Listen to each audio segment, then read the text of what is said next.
If you are not the best, you are not the best,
yeah.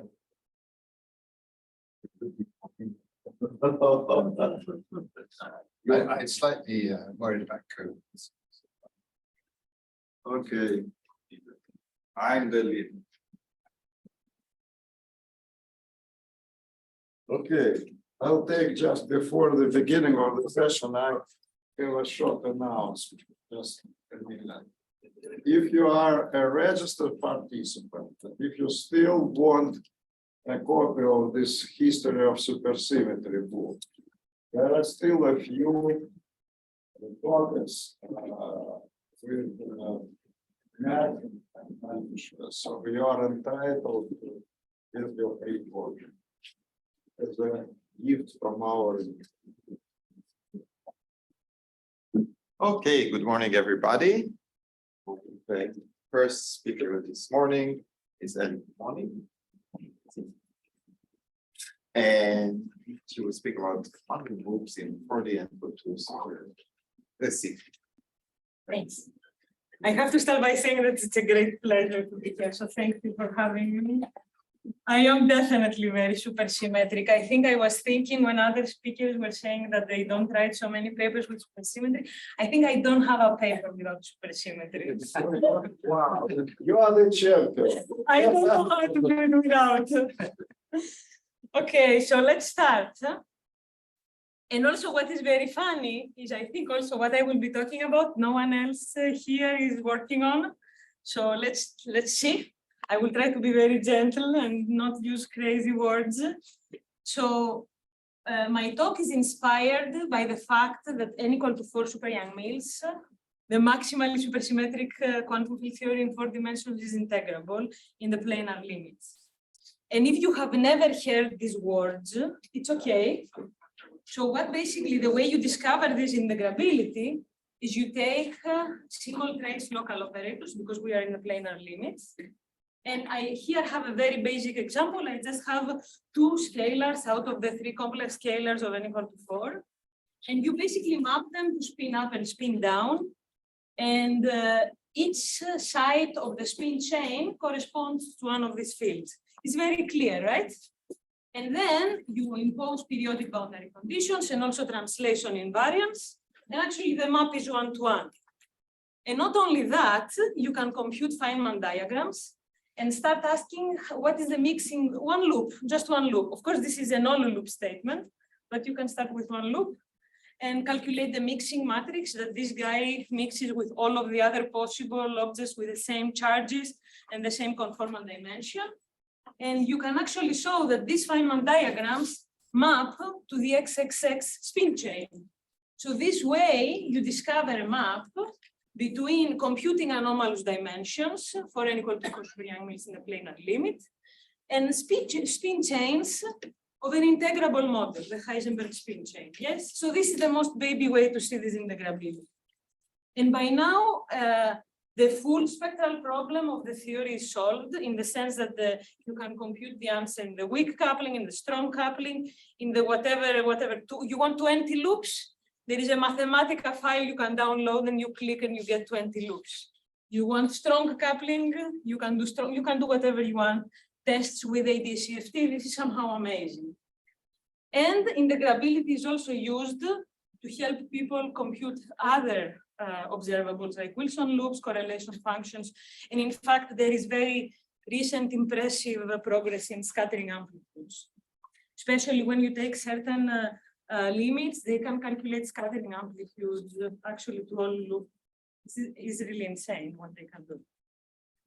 So my question, and in fact, I started working on this when I was a PhD student. So this is a long standing question in my life, is n equal to 4 the only integrable theory in 4 dimensions? And can we try to see if there is anything like supersymmetry when we have less supersymmetry? And can we do this in a nice systematic way?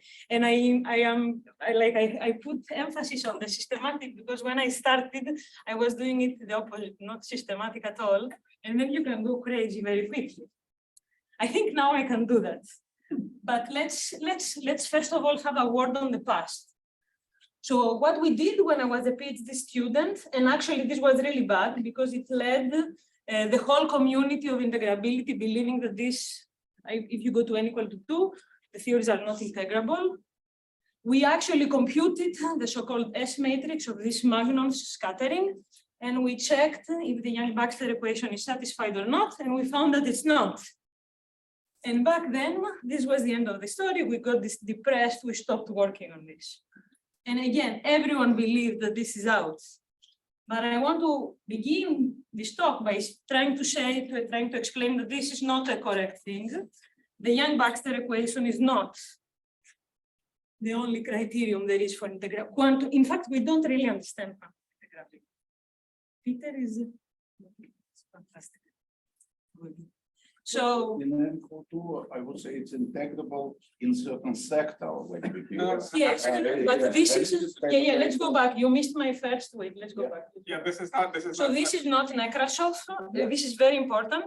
So we are not computing BPS things. We want to compute all anomalous dimensions. So this is absolutely not BPS. Yeah. That's why it's a crazy hard problem. Yes. But I was trying to say that part of integrability is there. But the way you come across integrability is very different, and the integrability we need to discover here is much more intricate than what,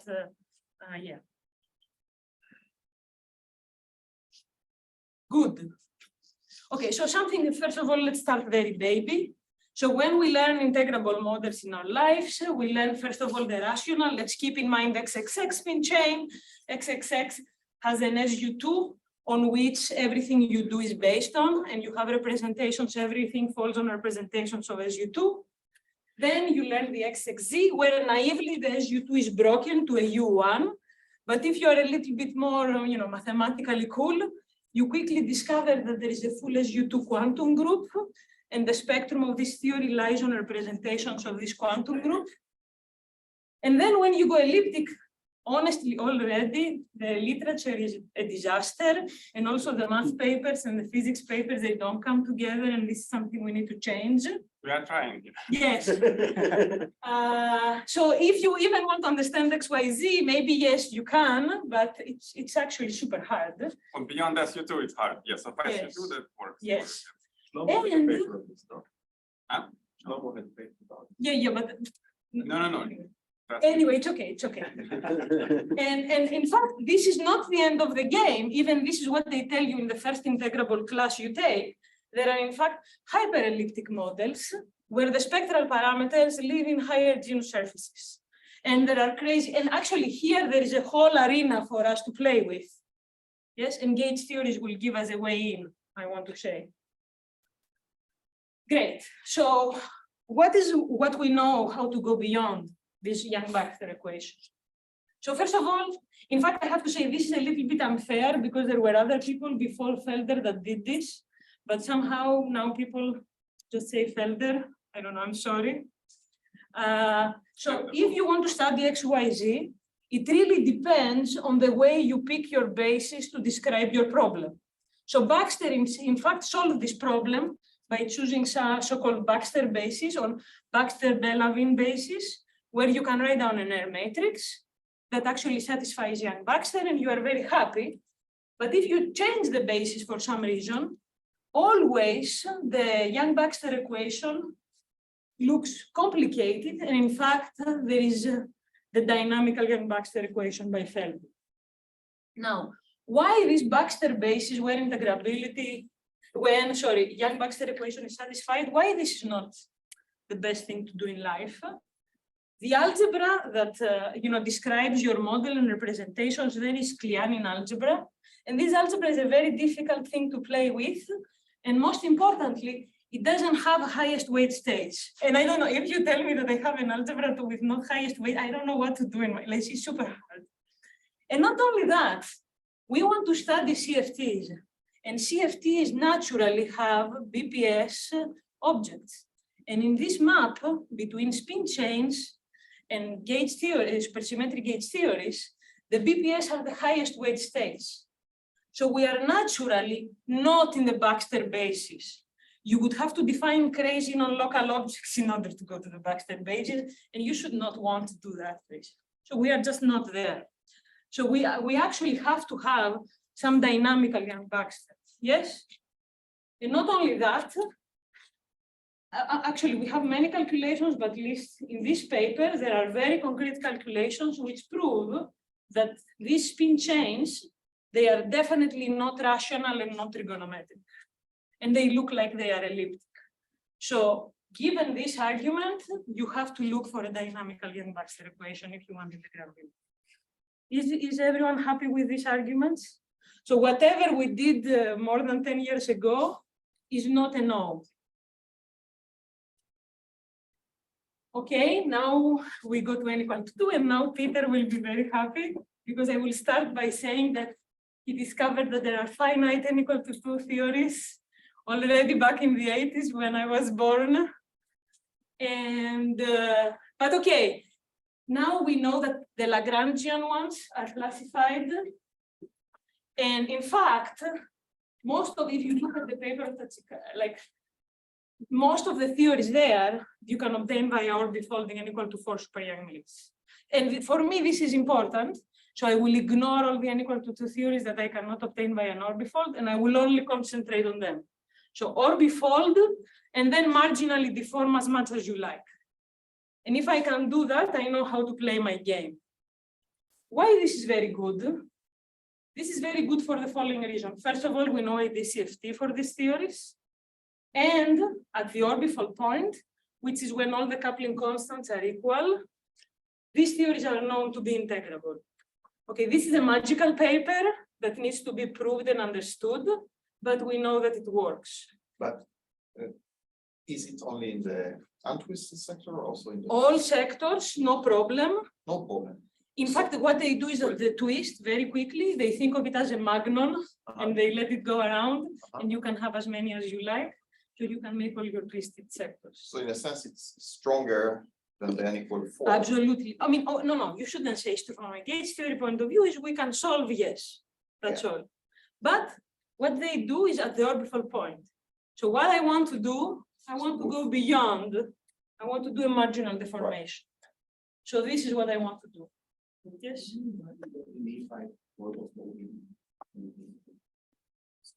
I mean, really, wait. Yeah, here, yeah.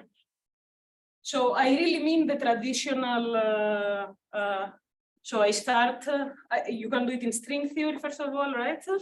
And basically what you do is according to the symmetry that your guy has, you project. And for example, for the, okay, here I have to tell you my R charges, but I will not, I will go super fast. So this is the guy that makes the Coulomb branch operator, so it has U1, and these guys have as U2, right? So this guy projects to a diagonal, these are color matrices, right? Is this, you know this, no? Or how should I? Yes, so this is what I mean. Yes. So I am precisely doing that, basically. Yes. Because if you put n equal 4 on ADS5 process 5 mod Z2, certain Z2, you get that. Yes. No, I get that. Okay, let's move on. Yes. I think we know what, yeah.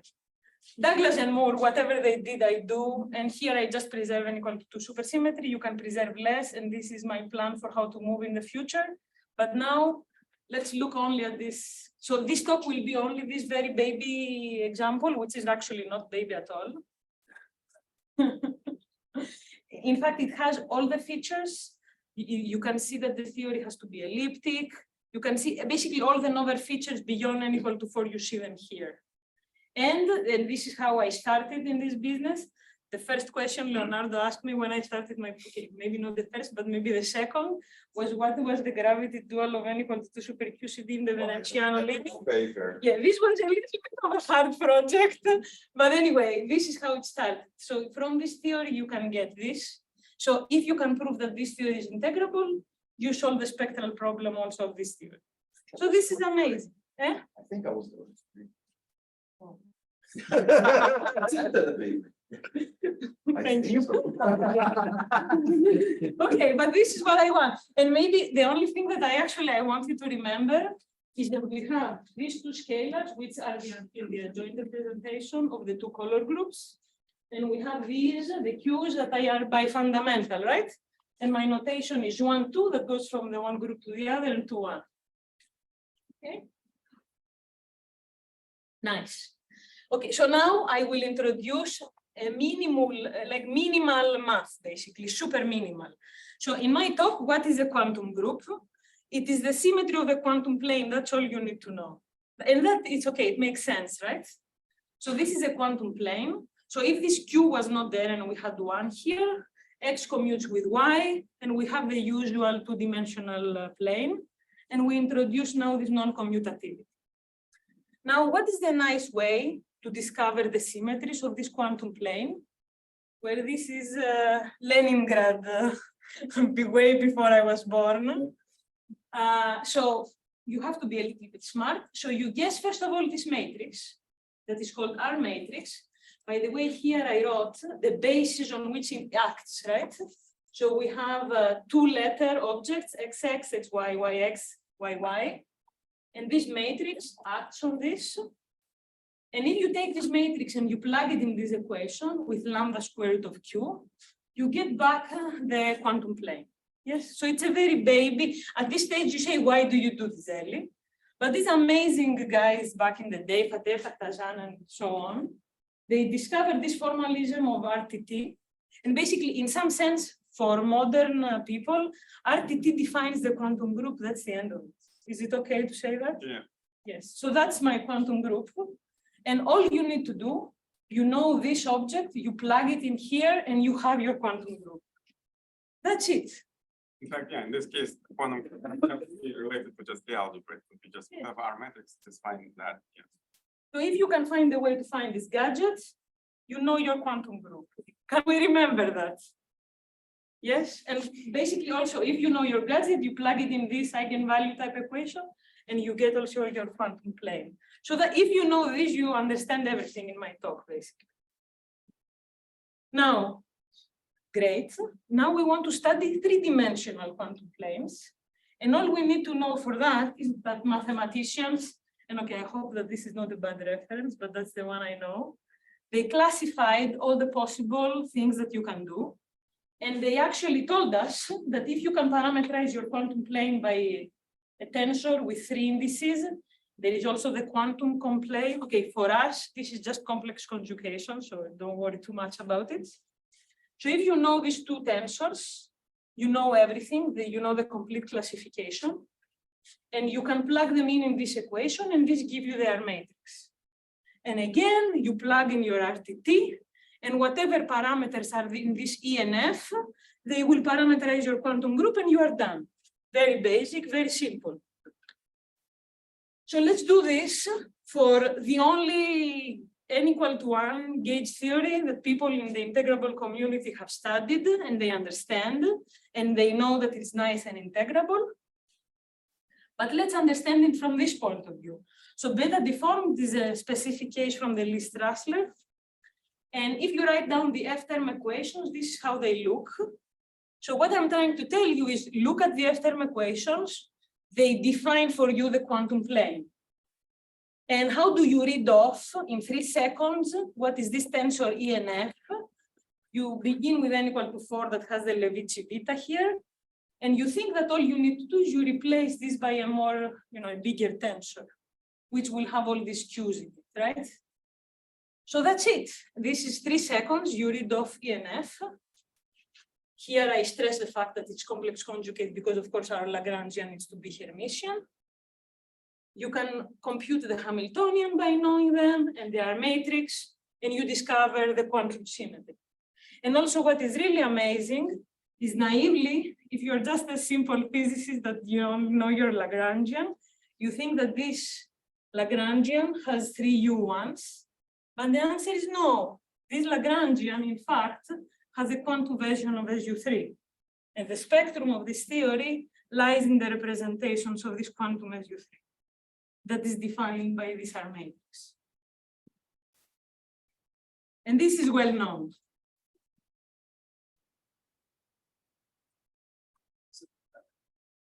Comment about the most general. So you can do the same. You can do the same, but this quantum SU3 for the general Strasser is a 2-parameter family, and it's much scarier. And the type of quantum group this really is not properly understood. But you can actually do the whole thing. Okay, what is this stuff from the ADS point of view? This is very, very easy also. So from the gravity side, all you need to know is that you turn on a B field on the transverse directions on the 3 branes. And then the only other thing you need to know is this non-commutativity paper by Seiberg and Witten. And they said what we need to do. So whenever there is a B field on the transverse directions, the open strings that end on the D3 branes, they see non-commutative geometry. This is what I call the quantum plane. So they see a quantum C3.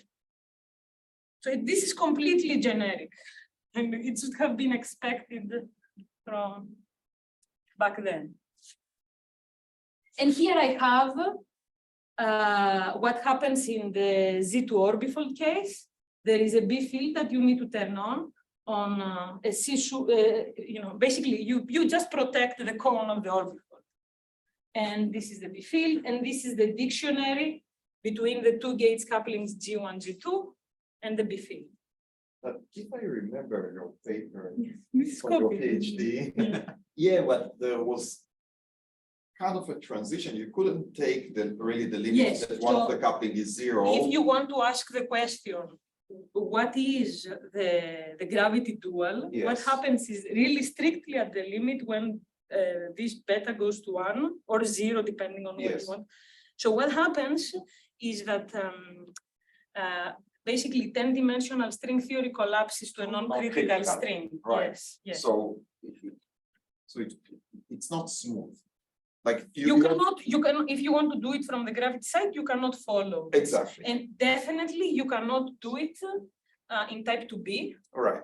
Maybe if you go back to type 2A, where you have NS5 branes collapse, maybe this is better, but yeah, anyway, this is.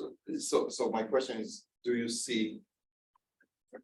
Yes, When you see some point where I am not going to show this, but you definitely see this in the spin chains if you look carefully. That's my question. And what happens is that some spin chains, they break apart. Right. Is it a phase transition? Yeah, I know. That's hard, I don't know. This question's about beta 0 or 1, but beta half.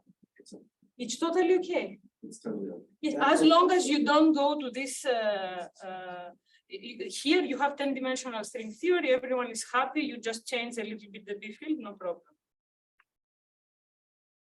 It equals a half is the point is. Sorry, actually, let me clarify this because I went too fast. Sorry, what is the yes. In fact, here is the right. So actually, beta is equal to 1 is the orbifold point. This equation, it should have been written this way. Beta equal to 0 is the thing that is not allowed, basically. But of course, it has to do with how you parameterize. So in this notation, beta 1 is the orbifold point, and beta 0 is the bad point of supercusity. G1 equals G2. Yes. Isn't that data? Okay, you're good. I think I have not put a half somewhere. Yes. You are right. Yes. Because the B field gives you a sort of volume for the vanishing field. Exactly. When B goes to 0, you don't have volume, but Yes. not even the volume given by. But if it's whatever any other number, you are fine. Good. So now back to spin chains. So we do the same thing that I told you is that you can do for the beta deformed. You begin with n equal to 4 super-Young mills and you ask, what should I do to the Levitsky beta tensor to get the Lagrangian that I know? And also you can, again, ask these questions from the point of view of F terms. So, yeah, I didn't write what these things are, but here you can see what is happening. So first of all, X and Y are the directions where the orbifold acts. And in fact, there is an SU2 that is unbroken. And in fact, we know what it is. It's the symmetry. And here I wrote the coupling constants, but clearly they cancel. So this XY quantum plane is not a quantum plane, it's a normal plane. And here we have XZ and YZ, and these are indeed quantum. And there is one very nice thing to observe. First of all, don't forget that there are two copies because of the orbifold. There are the two images of the orbifold. But not only that, whenever there is a kappa in the one copy, the other copy has 1 over kappa. So there is this thing going on in this funny spin chain. And actually, we have been observing this in many other instances. I just saw it only here for this talk, to be fast. So doing this, you get the E and the F tensor, and you know they are matrix. And this is how we will go to the quantum group. So this is again what I said. When you plug in for X, Y, you get something that's proportional to 1. And this is the same as in XXX spin chain. Nothing happens. We have an unbroken SU2. But what happens for these non-trivial quantum planes? There is a non-trivial R matrix that comes in the next slide.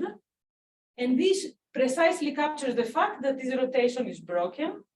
But what I'm trying to say, and this is precisely how we go from XXX to XXZ, it's not broken, it's upgraded to a quantum group. Now let's look at it.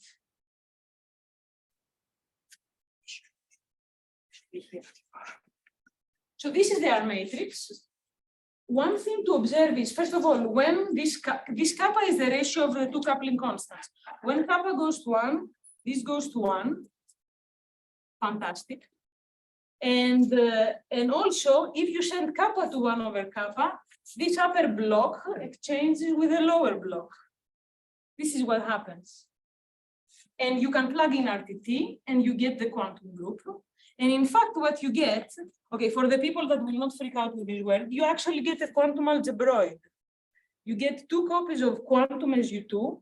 One is kappa, SU2 kappa, one is SU2 1 over kappa. And then we have the Z2 axion that exchanges them. So this is the quantum algebra, in fact, that we have. And you can do a little bit more, which is very cool. Maybe at this point, it's hard to appreciate if you don't know the math. But you can, in fact, also from this R matrix, pull it and read off the twist, the Drinfeld twist, which defines a quasi-Hopf symmetry algebra, which is some beautiful mathematical framework to have to play with. Okay, and here I try to make it more as a recipe. And this is for any supersymmetric. If you do an orbifold, you can do an n equal to 1 orbifold, it will work the same way. So we have some way of breaking R6, yes, some type of Calabi-Yau.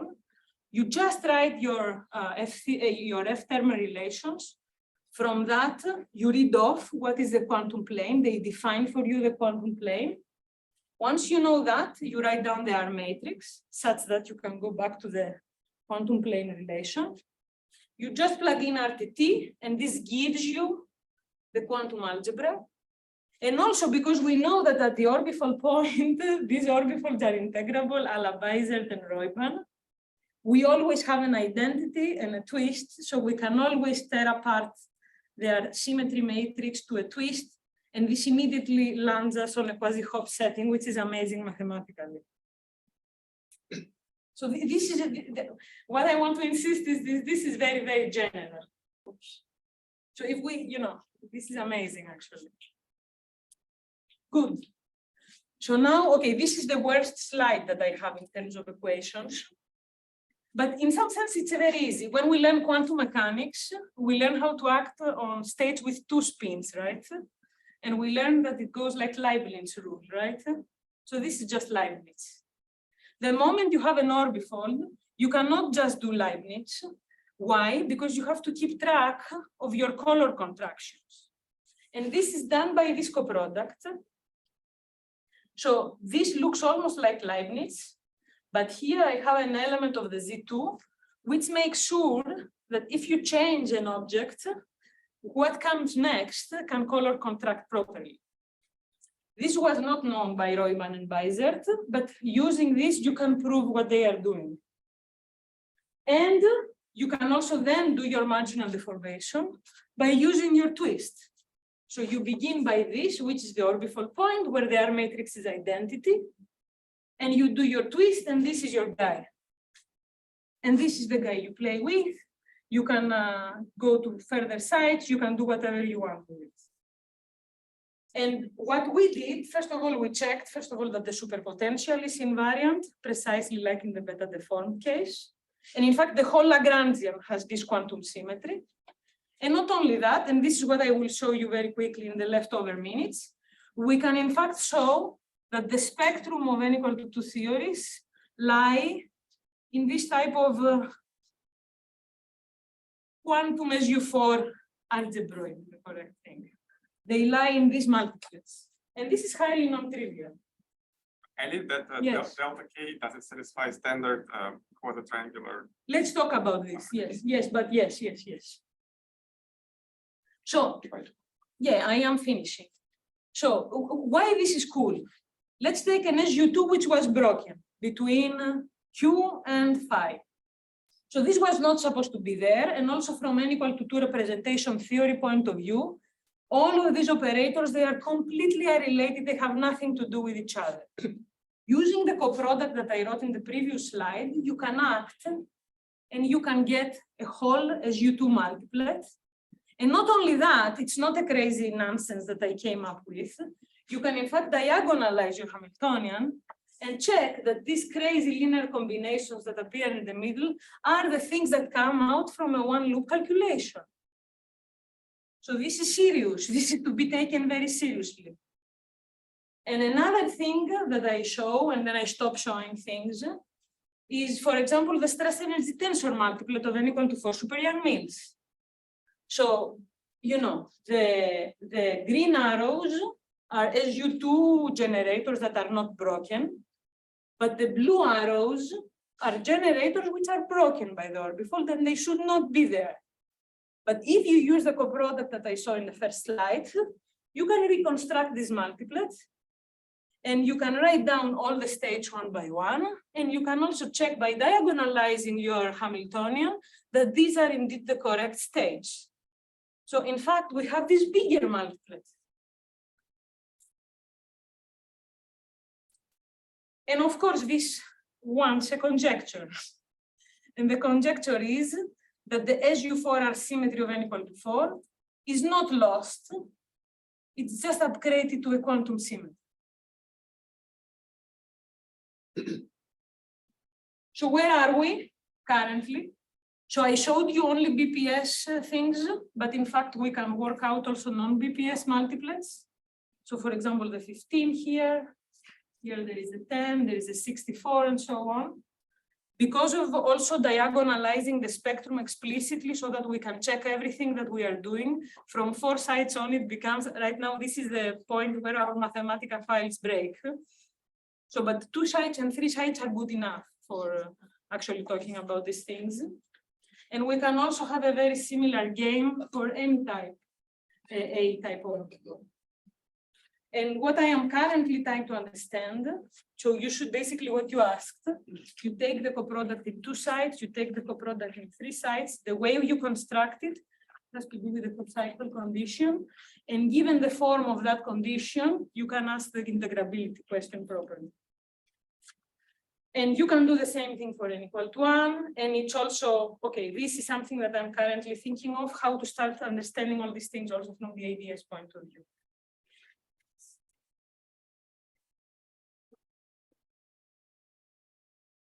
Questions, please?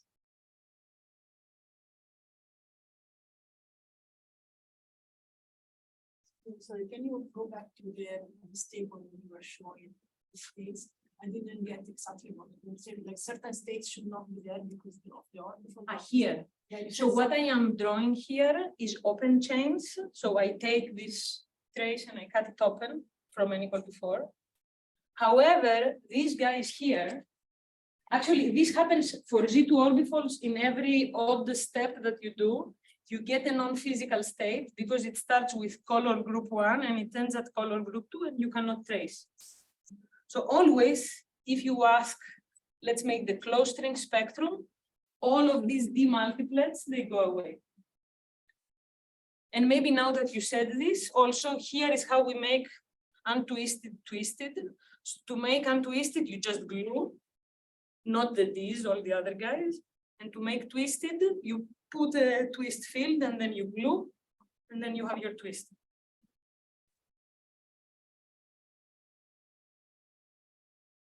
I have a question. Did you try non-supersymmetrical? Now this is my first paper with Leonardo. Oh. So all of this stuff. So you did non-supersymmetrical stuff.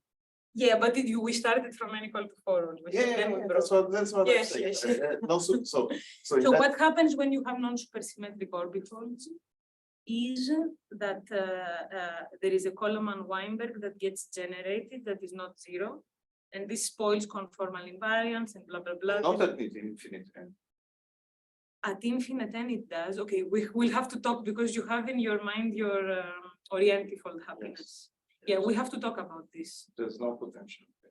So all the other examples that I know, They have tachyon. they have tachyons. So orientifold for some weird reason, it looks like it doesn't have a tachyon. Because the orientifold Yes. removes the tachyon. Yes. And But that's this why- is very that's why it surprising. works. Yes, this is a, yeah. So, It's well understood. It's well understood. if there is this, so, okay, let's go slowly. There are 2 calculations. One is his calculation, which is like a string theory calculation. And the other is a calculation in the gauge theory side that Pedro Liendo did.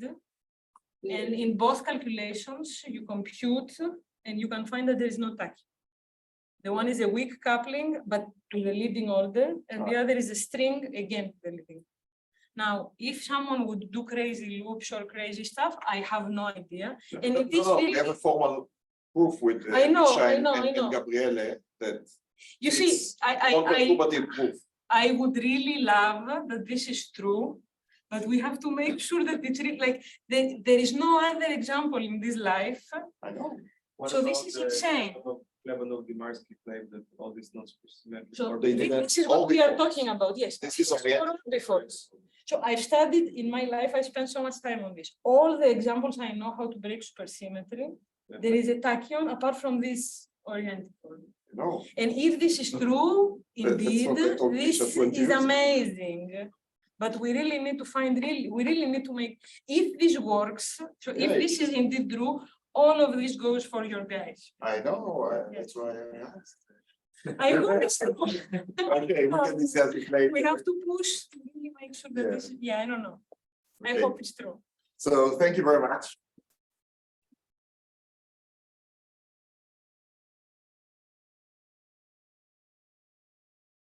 So next speaker is Peter West, and he will tell us about space-time and duality symmetries. You brought your own filter, or is it uploaded? No, it's uploaded on there, but I've no idea how to get at it. I think I actually, so I think it will be useful. Because I did it for myself yesterday, so maybe Should be on this page.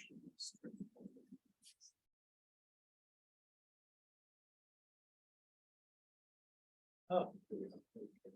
Oh, I found it.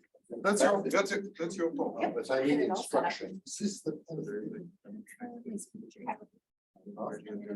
Clicker. Down to advance, so down. to Down advance is forward. advanced, have you tried? Are you happy with that? That's a full screen, like. That looks format. very good, thank you. Okay. Let's see if I can do it. Yes, you can. Shall I begin? Sure. I should Go ahead, shut please. 10 past. Well, it's a great pleasure to be here in Minneapolis, and I thank the organizers. I also thank Misha for organizing the first workshop and his interest in the history of science, which is very valuable. There's a nice Russian saying, the future is known, but the past is uncertain. Why this works. Okay, well, I've wandered off course again, and as you saw in the last lecture, one of my past wanderings was good, some 40 years, something later. I'm not sure I'll be alive to see whether this one works. Okay, so it's a lecture of two parts. The first one I want to talk about is about E-theory, which I worked on since 2001, the idea that these duality symmetries would lift up and were in higher theories was put forward. And in 2003, I introduced this vector representation. And in the second part, I want to explain what duality symmetries have to do with space-time. In fact, what is space-time? So in the top here, I've put down what is E-theory. E-theory is the nonlinear realization of the semi-direct product of the Kac-Moody algebra E11 and its vector representation. So that's, I told you everything about E-theory. That's it. But I have to explain what it means. But before I do that, I'd like to explain what's contained in it. So if you start calculating, one thing you find is that you find the maximal supergravity theory in 11 dimensions. That's the theory of Kremer, Julia, and Scherr, put down in 1980. And I'll explain what the word contains means. So since you get this theory out, and it has a graviton and a 3-form, it must be that this E11 symmetry, I'm going to explain, mixes spins, particles of different spin, because it's going to mix the graviton. Now, E11 is an infinite dimensional symmetry, so what's in it? Well, it has a lot of duality symmetries. So we're used to the idea that if you take the 3-form and the 6-form, then they rotate into each other. But actually, you can have other fields. You can have something with 9 indices and 3 indices, and that's just as good a way of representing the degrees of freedom of the 3-form. And E11 maps you as symmetries that go all the way up this graph. Maybe I try this pointer.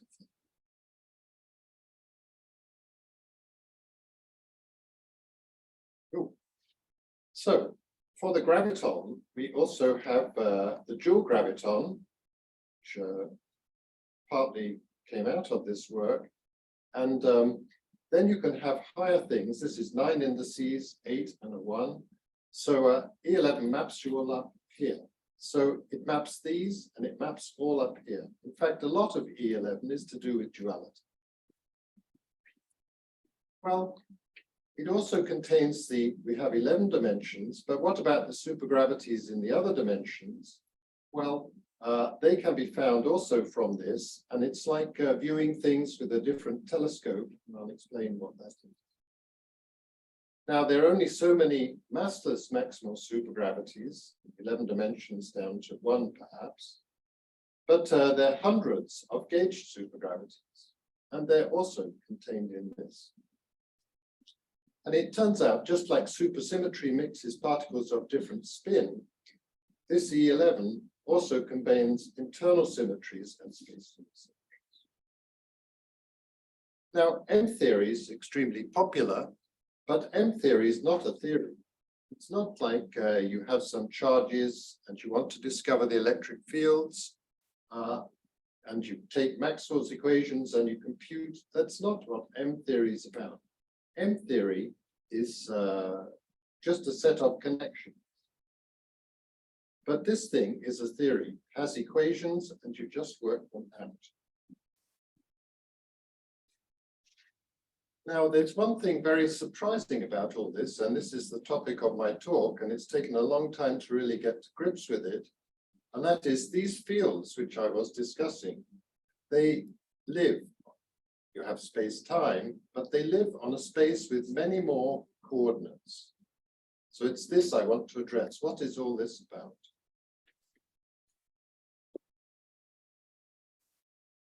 So I won't spend long on this because I don't think I have the time to go through it. So I'll just say what the message is.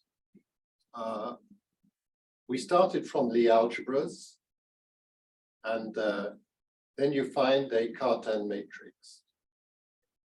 That was what Killing and Cartan did. But actually, in the 50s, Sara found a way to go from backwards up this chain. So you can go from the Cartan matrix, or just the same as the Dynkin diagram, back up to the Lie algebra. Now, what you have to do is put some relations on some generators, and that's known from the Cartan matrix. So the point is, if I give you a Dynkin diagram, I can give you the Lie algebra. Now, Katz-Moody in '69 did something very simple. When Killing did this analysis, he assumed that the Cartan matrix was positive definite, and Katz-Moody just said, well, maybe it's not. And then they discovered Katz-Moody. So, what is E11? Well, E11 has this Dynkin diagram. So if I delete node 3, take these away, this is E8. If I delete node 2 and 1, I get affine E8, that's E9. And then there's E10 and E11. Now, in no Katz-Moody algebra is the list of generators known. So unlike the Killing list, in fact, many mathematicians have tried to sort it out, but they haven't succeeded. So the way to proceed is just to take some decomposition, decompose E11 into a subgroup. So one obvious thing to do is delete node 11. Then you have a straight line, so that's 10 dots, and that's GL11. So we're going to decompose E11 into GL11. And I won't say much about it, but you could delete node 3, that would be another decomposition. And then you'd get these 2 dots here, that's GL3, then you'd get E8. So let's delete this node. So then you get these generators. So if we're deleting this node, there's a level. When you delete the node, it comes with a level. And so you can classify the generators according to the level. And the level roughly corresponds to how much this node is, the root on this node is present. So if you delete it, you get none of this. So you get KAB, that's GL11. And then you get a 3 form. These are all tensors of GL11. 6 form, an 8-1, and then you get the negative guys. In the beginning, we had to do hard work to find these guys, but now there's a program called Simple Lie, and you just push the buttons. Now to go. So the algebra, the GL11 with 3 form, this is a tensor, so you get this. And if you wanted the 3 form with the 3 form, this is level 1 with level 1, it's level 2, so it had to be this one. And you can go, so we've done up to level 4. Okay, so what is this vector representation? So the vector representation is the highest weight associated with node 1. So if I deleted node 11 and I took this highest weight representation here in SL11, say, it would be a vector.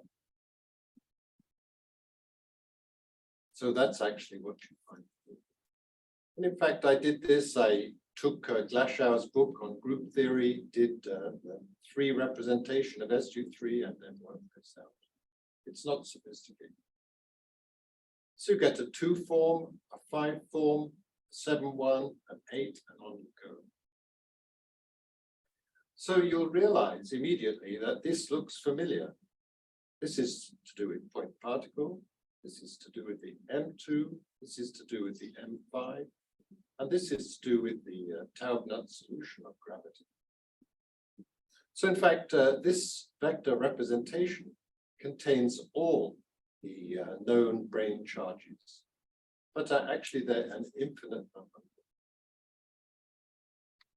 So the semi-direct product of E11, well, it's something simple because you know, the Poincare group is a semi-direct product of the SO13 with the translations. So here we have one commutator that's E11 with E11 gives E11. And then for all of these become generators. So E11 with a generator gives this generator back. And this is the representation of the first fundamental, which you know from working this out. So for example, the 3 form with the PA, this is level 1 with level 0 with level 1, so it's like this. Are there any questions on all that? Or I try some more.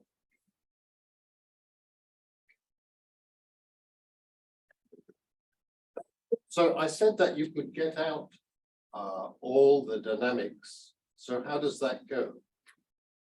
So it's a bit like some of the talks here, although they didn't do this bit. You know, this is to do with nonlinear realization. So we remember that pion dynamics was had nonlinear realization, and it was SU2 cross SU2 over SU2, and that was very important for particle physics because it introduced symmetry.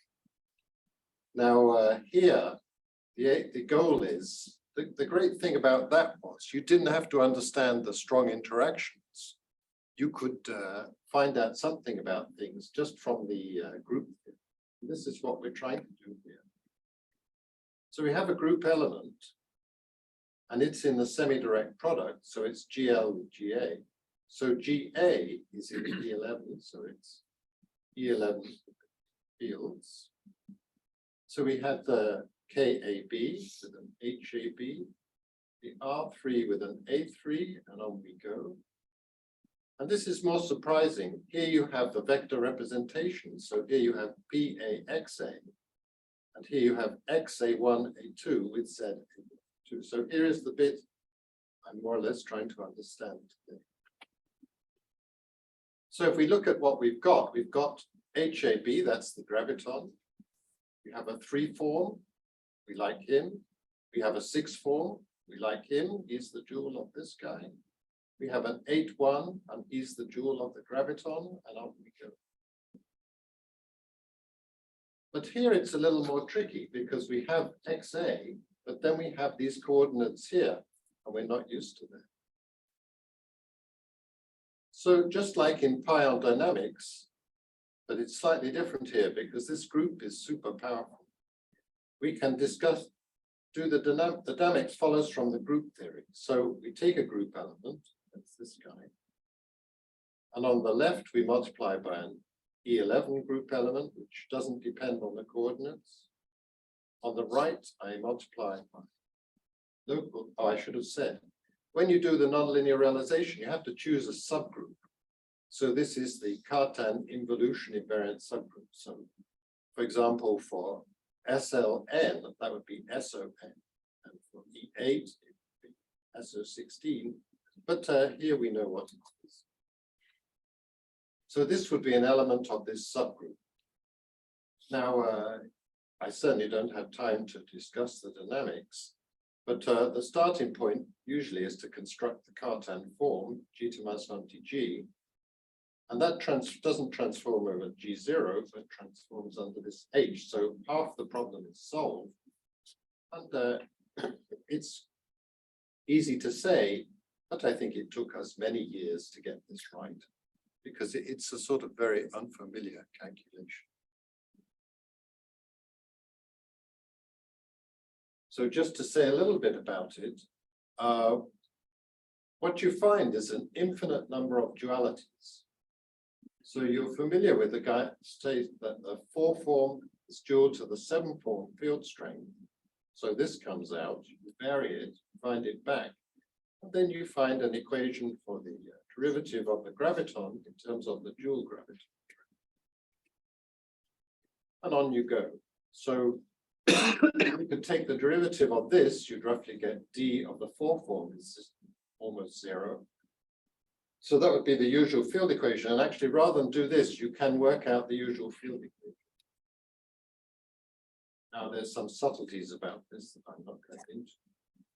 But actually, if you do it, you find 11-dimensional supergravity if you set all the extra coordinates other than x equal to 0.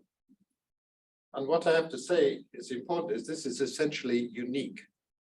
So this one sentence I gave at the beginning contains almost all of supergravity, all of Einstein's theory. So it's extremely powerful. Most of physics in that regard has been reduced to one sentence. Okay, well, I just want to say a few more things about what has been done in this subject. So one thing you can do if you, this semi-direct product is like the Poincare group. So in the Poincare group, you'd have a Lorentz group, semi-direct product with the translations. And 39, Wigner found the irreducible representations. So now we have this group, I'll not say why this is there. And here is the translations, in other words, the momentum. So the momentum in Wigner case is PA, but now we have a whole array of stuff. So I could, in the Wigner case, I just choose some momentum here and do the little group. But in this case, I could choose from any of them. But what we succeeded in doing was choosing just a massless BA and all the others are 0. And then the little group turns out to be E9. And that has an infinite dimensional representation, but it collapses. And so the only physical states are the graviton and the 3 form. So what that means is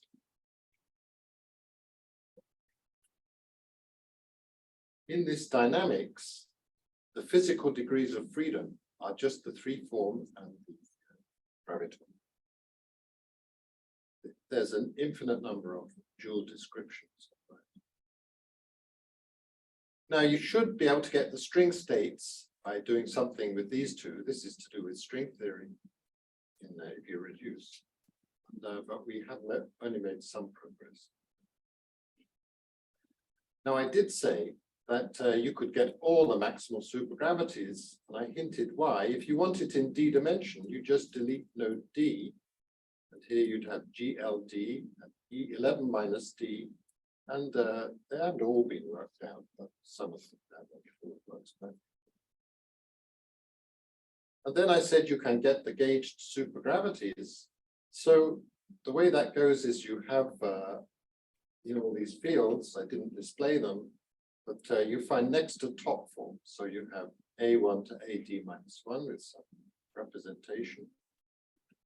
This field strength has a full set of indices. Its action is like that. So its equation is like that. And then you can see you get a cosmological constant. Of course, gauge supergravities are much more complicated, but it hasn't been worked out in super detail, but you can see most of it. Okay, any questions on that before I do the next bit?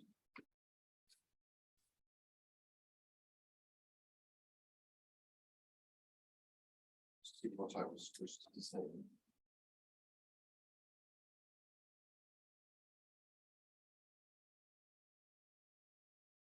So say you're getting these various supergravities. Mhm. Description. But where are the fermions? Oh, yeah. Is there a Very, very good point. Sorry, it was in what I was supposed to say. I'm doing the bosonic sector. So just bosonic sector. If you want to do the fermions, you can do it. It's no. I don't. I think it's not done in the most natural way, and there's something we don't understand. But you take this ICE11, and you look for a representation of that, and then you find the gravitino and the other fermions, and then you can construct the thing, and you can do supersymmetry. It's not as elegant as this, but Another question is there something special about E11 just as encapsulated out, or that takes it out such? you could, you shouldn't. Yeah, that's a good question. I don't know the answer. E10 has some special things, but people tried E10 and it hasn't really worked. It's, I won't say. Okay. Is the unitarity of the dynamics, Is the, unitarity of the dynamics visible at all? well, we're not doing quantum theory. But I mean, like, if words have integrated over. We're doing more effective actions. I mean, when you did pion dynamics, you did, it's just like pion dynamics. You know, you're taking, eventually you're going to write down, as some people did, the SCFT procedure.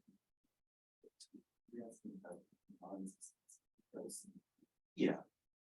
Yeah, actually, that's the point. You know, if you actually do these calculations, I can show you, you're a believer. Because you start doing it, and every term you come to, the coefficient could be wrong. And then you get into trouble. And every time you do learn to do it correctly, the coefficient was exactly bang on. So, you know, for example, diffeomorphism invariance would have to come out, which is related to what you're saying. I didn't put it in, I didn't mention it at all, but it turns out to be there.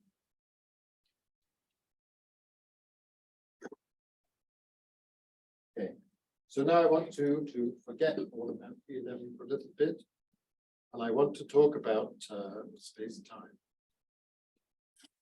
So this is a recent paper. So it's a bit really family. So let's think about monopoles. Monopoles are SU2 Yang mills with the joint Higgs, and then when they were found by Tuft and Polyakov, and we have the Bololomi condition and all that. Now, as everybody realized, they have three parameters, the moduli. So for n monopoles, we have 4n moduli. So for one monopole, you have the obvious three moduli for the position.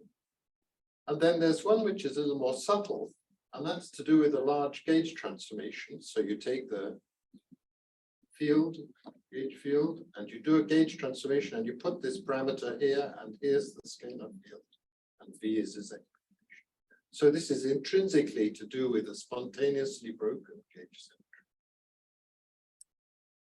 Now, Manton realized that actually you could use this to get the slow motion dynamics of monopoles. So what you do is you take your moduli, which were constants, and you let them depend on time. So this depends on time, that's very natural. Less natural is letting this depend on time. And then you have a complete, you know, phi is a function of this x and z, well, AI is anyway. And you put those complicated things into the action, f mu nu squared, etc. And then you evaluate it and you find this. So this is giving the motion of the monopole, as you'd expect. This is just for a single monopole, that's why it's so simple. And here you'd get this term, and actually this term corresponds to the fact that a monopole has an electric charge.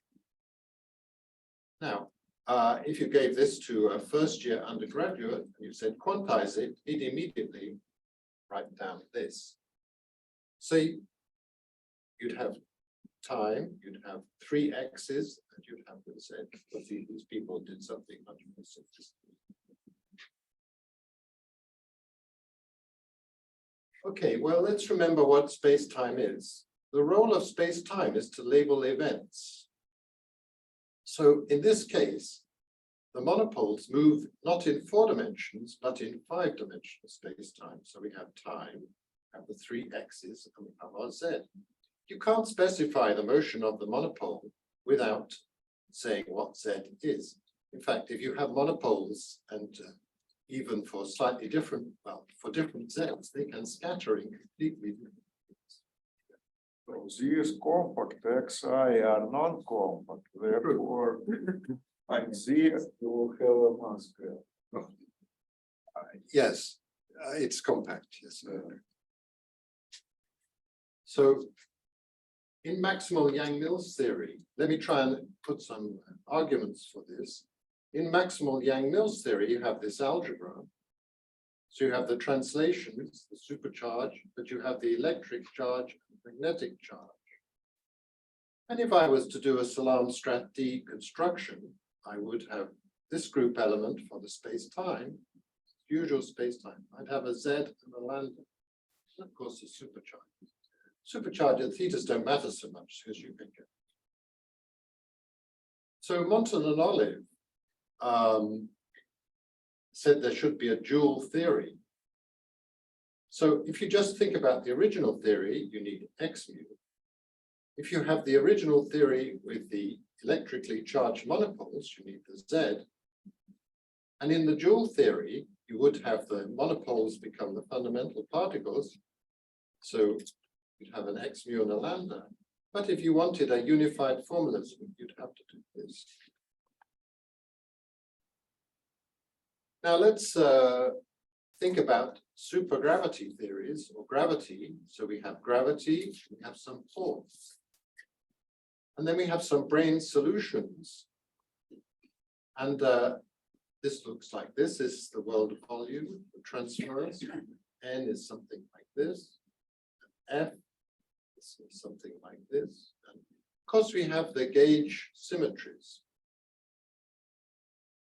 Now, they have moduli too. So this gauge symmetry has a moduli, but this actually has indices in the world volume.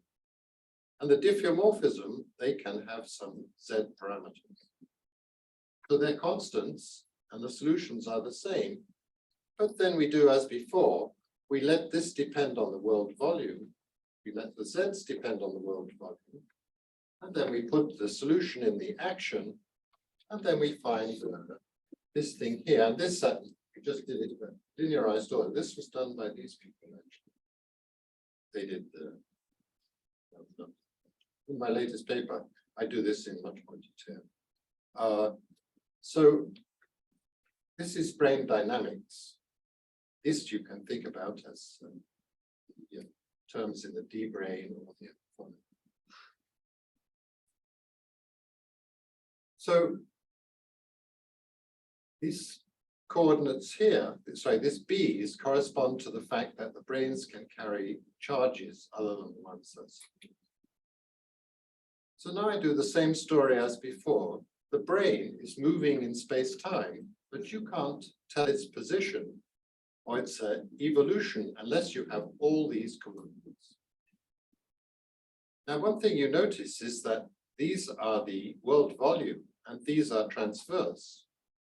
So actually we're constructing, before we just had our Z's and the space-time was by hand, but now we get space-time as we know it and we get these. And if we were to second quantize, we would have a wave function that looks like this.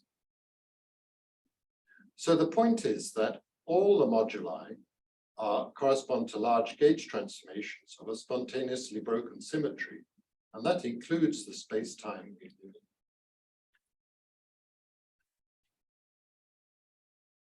Now, in E theory, we can remember what we had. Can you try to conclude? I'm still not up to the 30 minutes yet. You have 5 minutes for questions. Yeah, it's 10 past.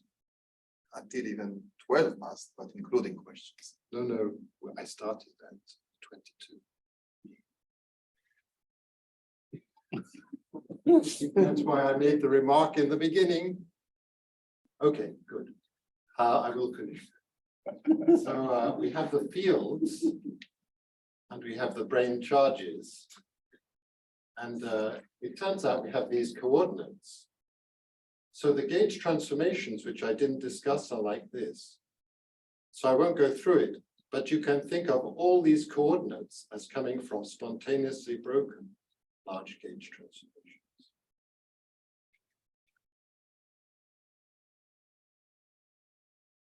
So let me conclude. It's good to remember something about general relativity that I only came across recently. When general relativity was discovered in 1915, there were some important papers, of course, Schwarzschild being one of them.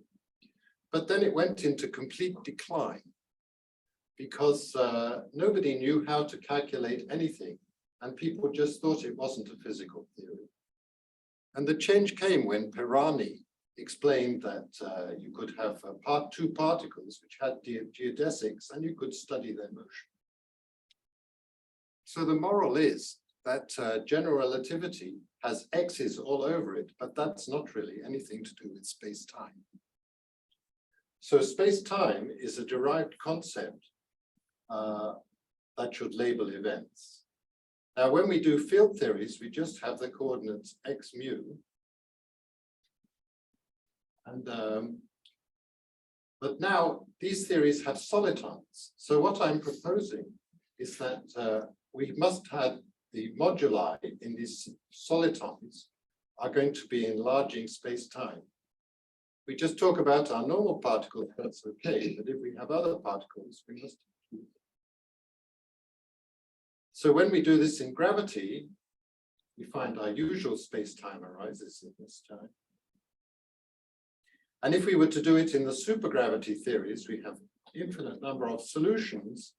So we get an infinite dimensional space-time, and that's just the one that popped up in E theory. But I never have thought about this had I not had this example.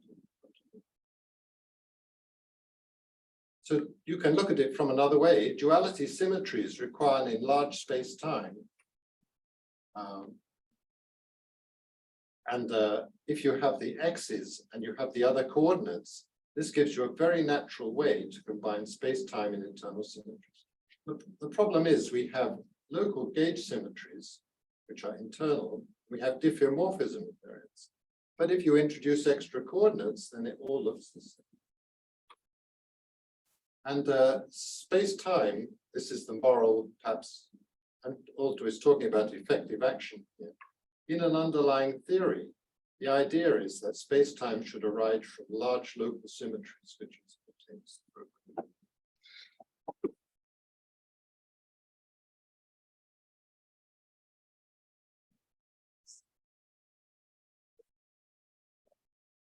I recollect that the guy no time Victor Giewiecki who had this concept, kind of trying to represent gravity as spontaneously broken. Yes. You probably remember this, right? Absolutely. It was one of the things Who that was the? Giewiecki, Yeah.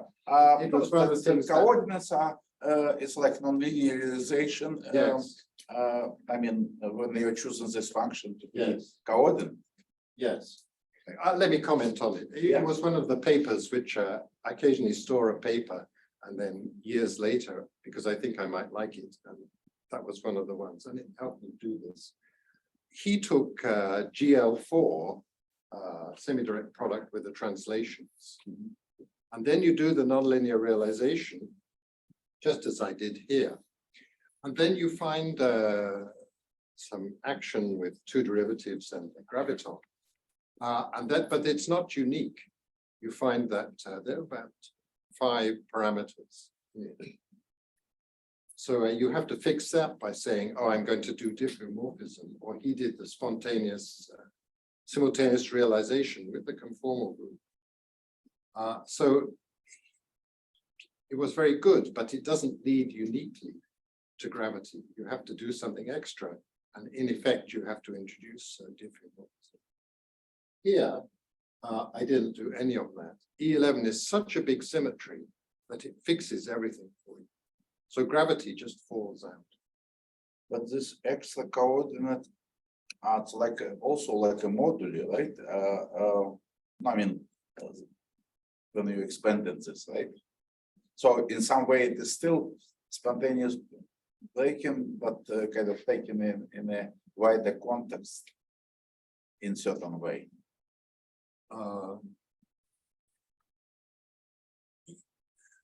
Yes,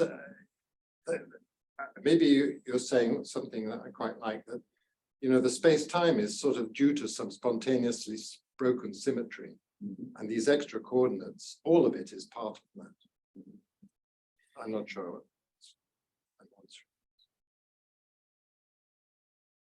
More questions? That case, next.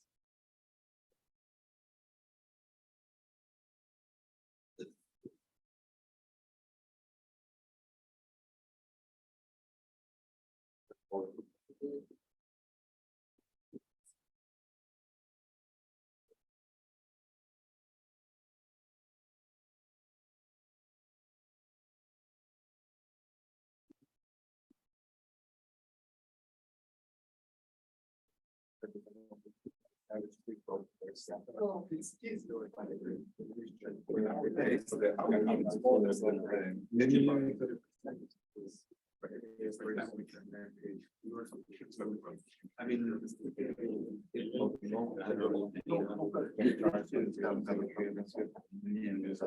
понятно, да, всего.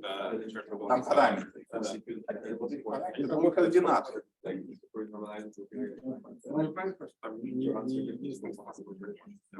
Ну, это он сказал, да, но мы пишем прямую там на X, прямую генератор сдвигов, вообще говоря, можно было прямую на какую-то функцию умножить, но эту функцию назовем координат.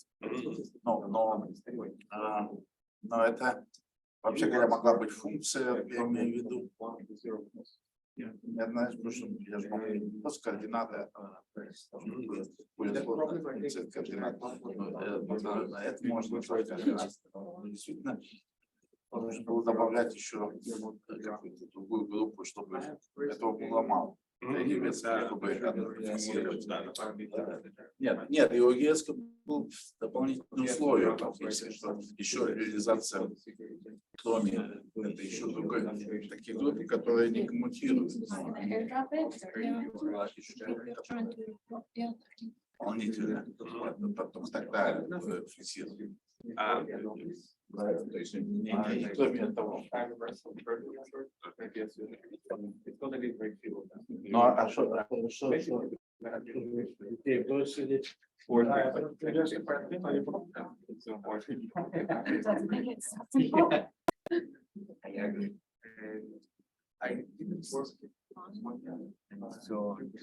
So yeah, this is pretty much this one more rich because of the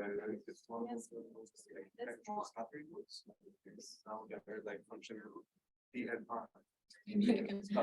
Is this one? Yes. It's a little bit more interesting. There's which ones are you there is fast station from now.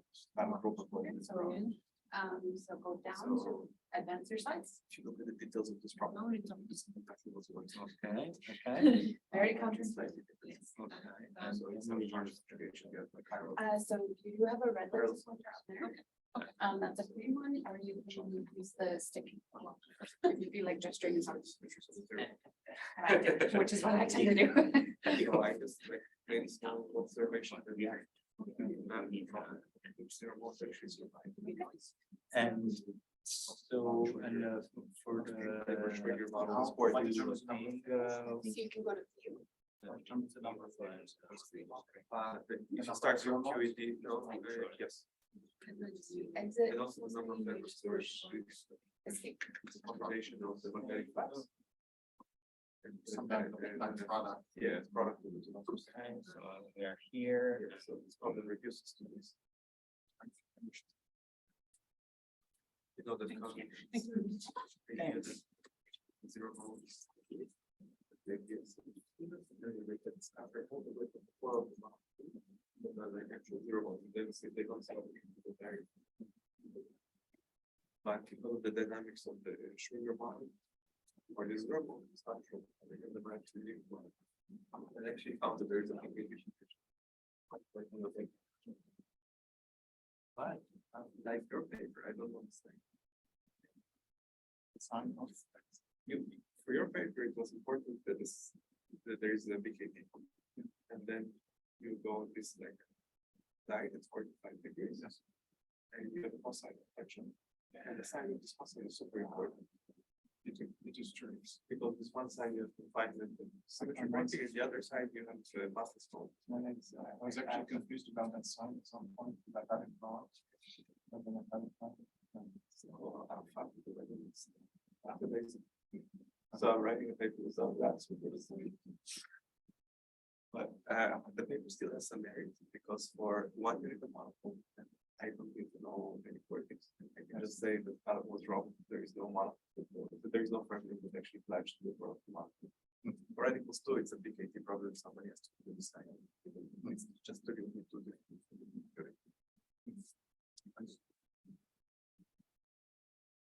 So it's a version of what you did. It's slightly different symmetries. So see, it's important.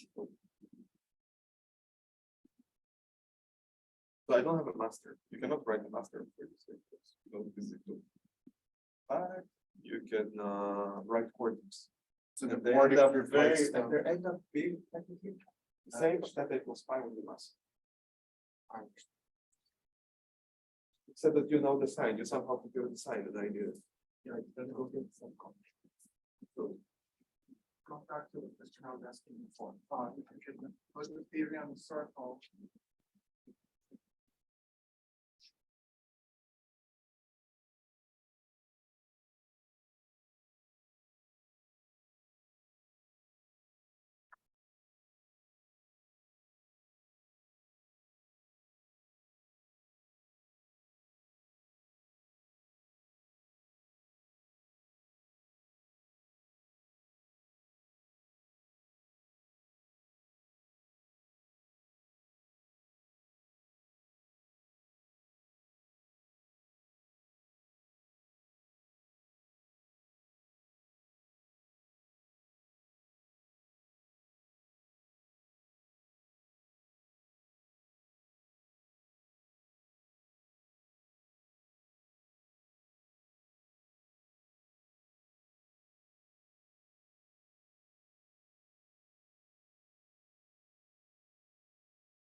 the speaker are using without typing.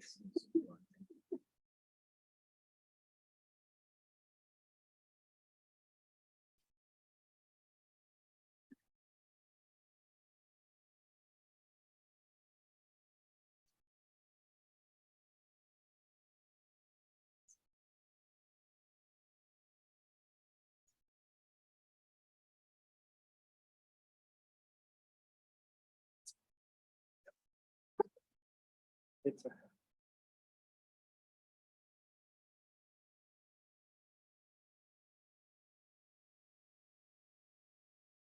So you're gonna have to leave after lunch, so this return, I'm very sorry. Oh, no worries. Family things that have to be care of. How was your talk yesterday? Oh, thank you. So, are you done with teaching or are you still with the? Doing great. Oh, great to do. So, okay, that was the last weekend. So is it a great job to be the professor in Princeton? Or is it? Because I'm not happy with my job. It doesn't sound that great to me, but. No, they're annoying. There are, I wonder whether it's the like, I mean, of course, one advantage is the students are brilliant. The students are good, yeah. That's a huge thing with my students, like.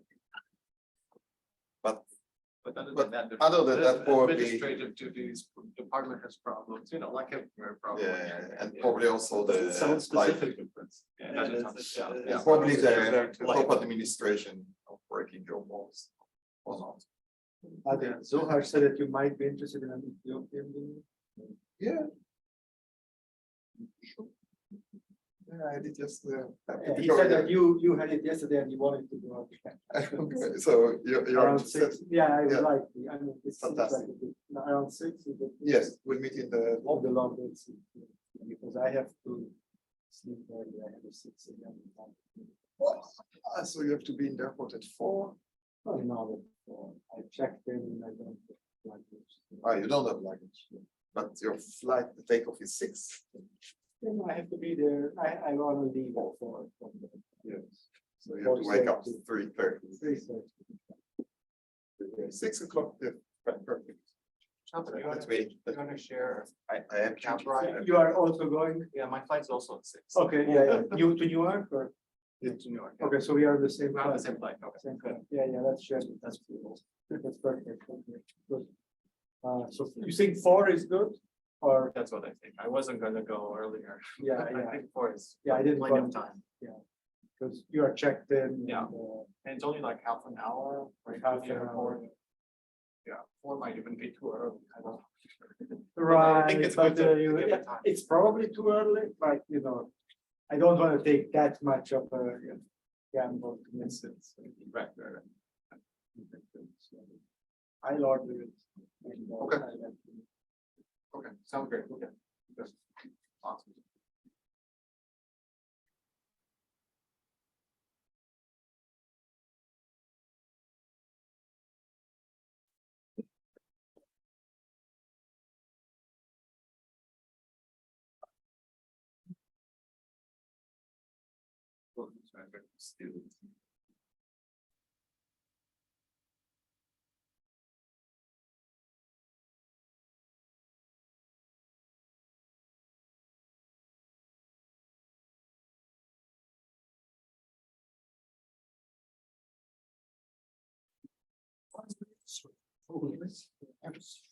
Punctual.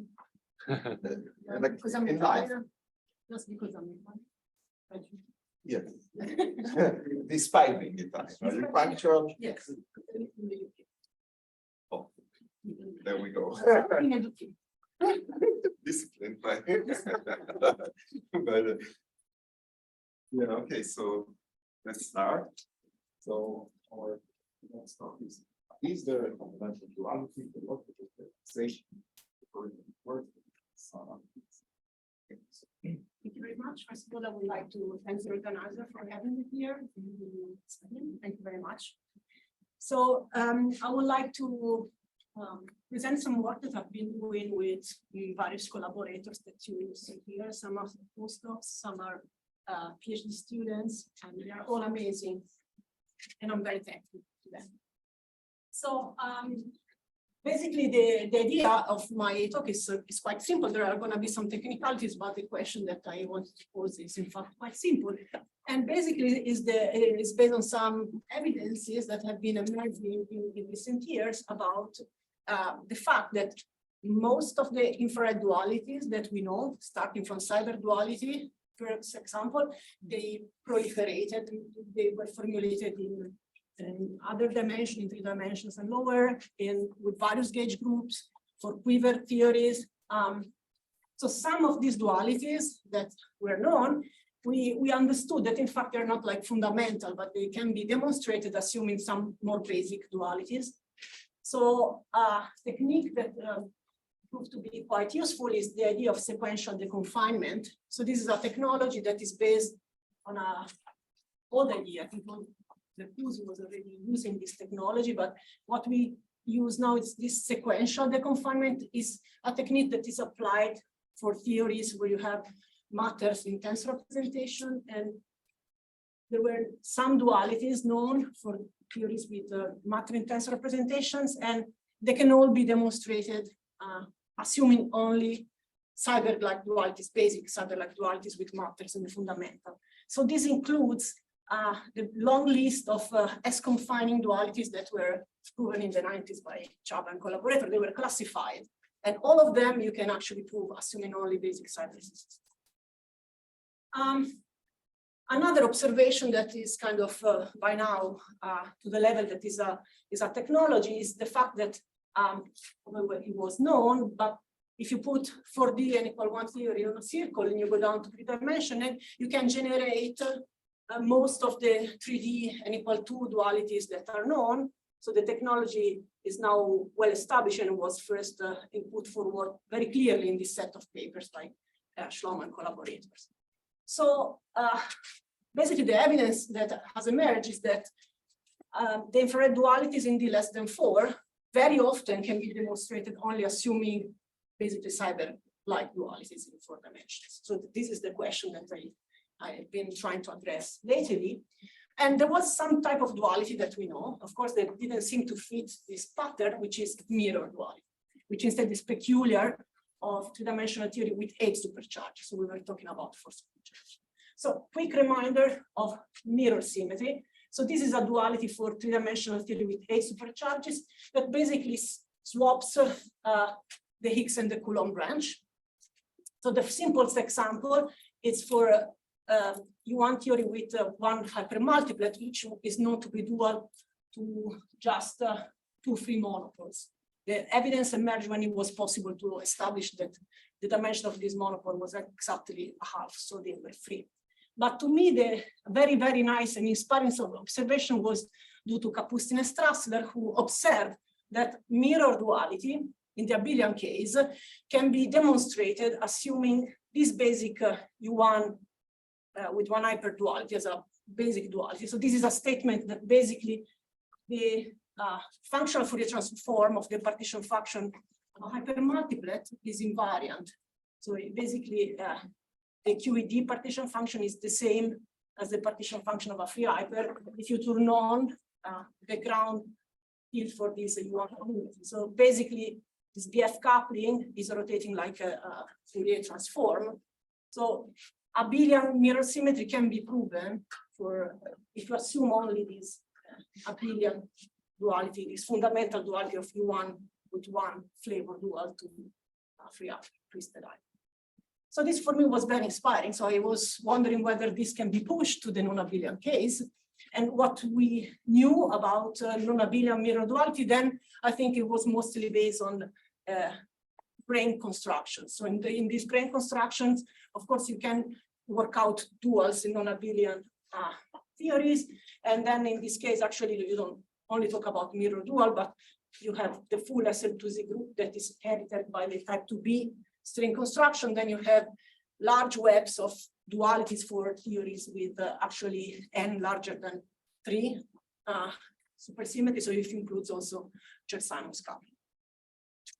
So, so that was the situation when I basically got very interested in this question. So there are two results that I obtained with my collaborators about mirror dualities.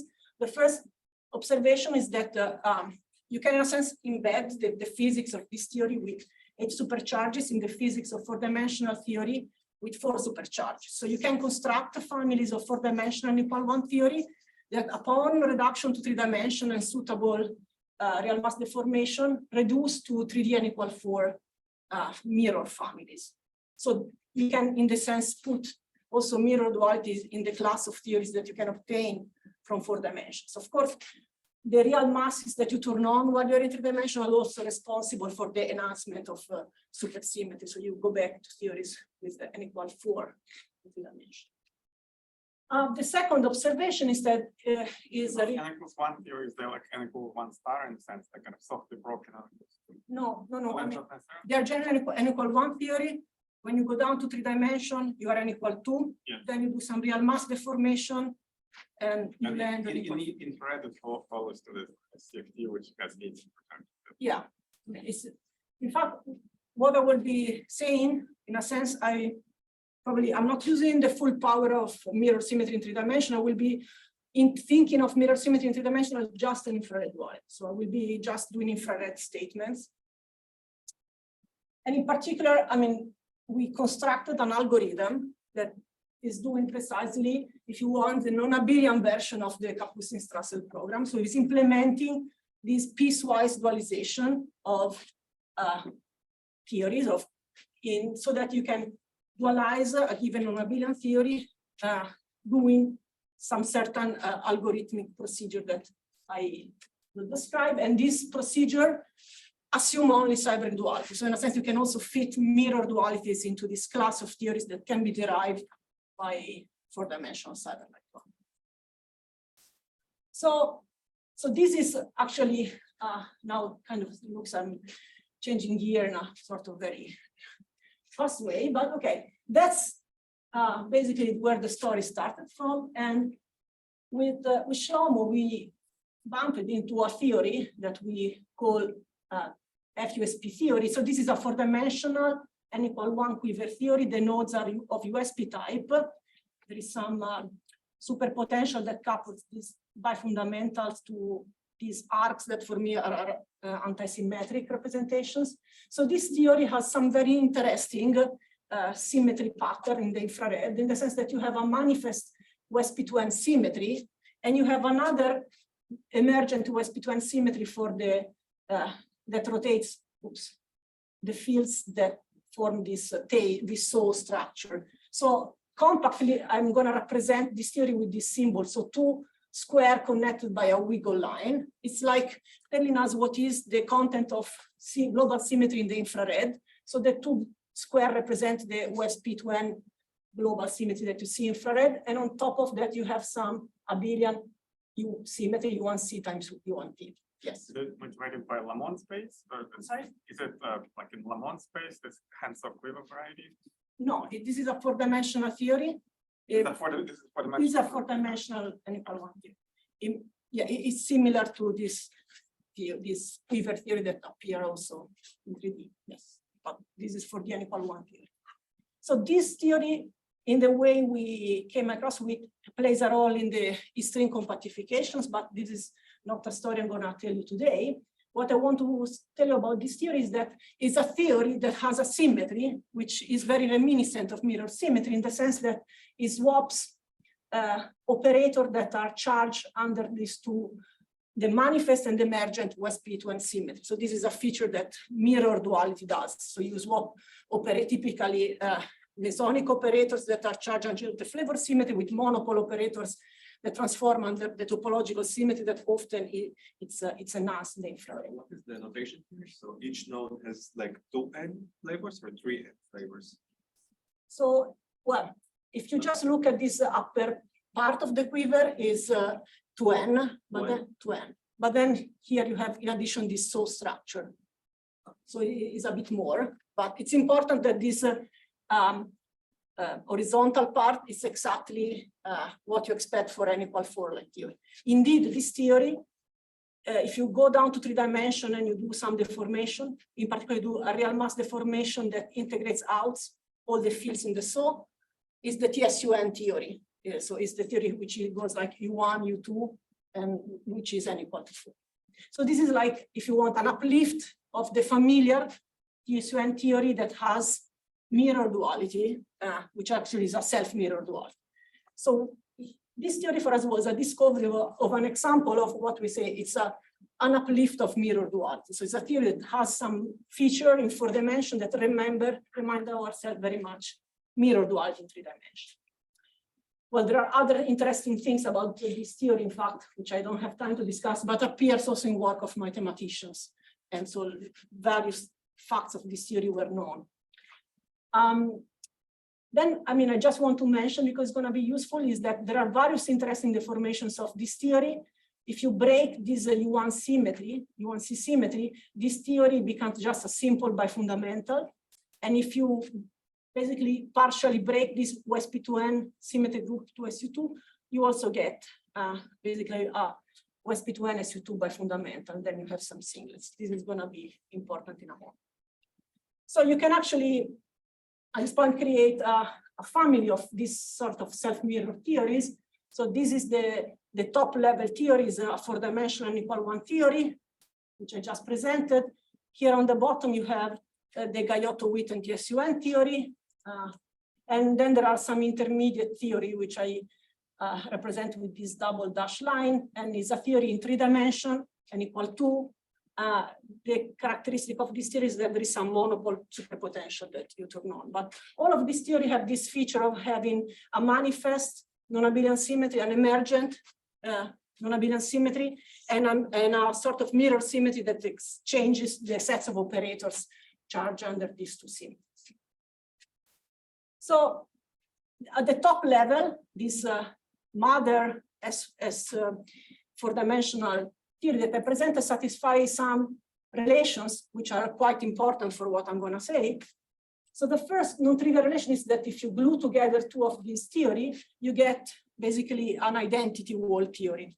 In the sense that if you try to calculate the index, the superconformal index of this theory, this behaves as a delta distribution that identifies basically the set of the 2 cartans of the gauge of the flavor symmetry group.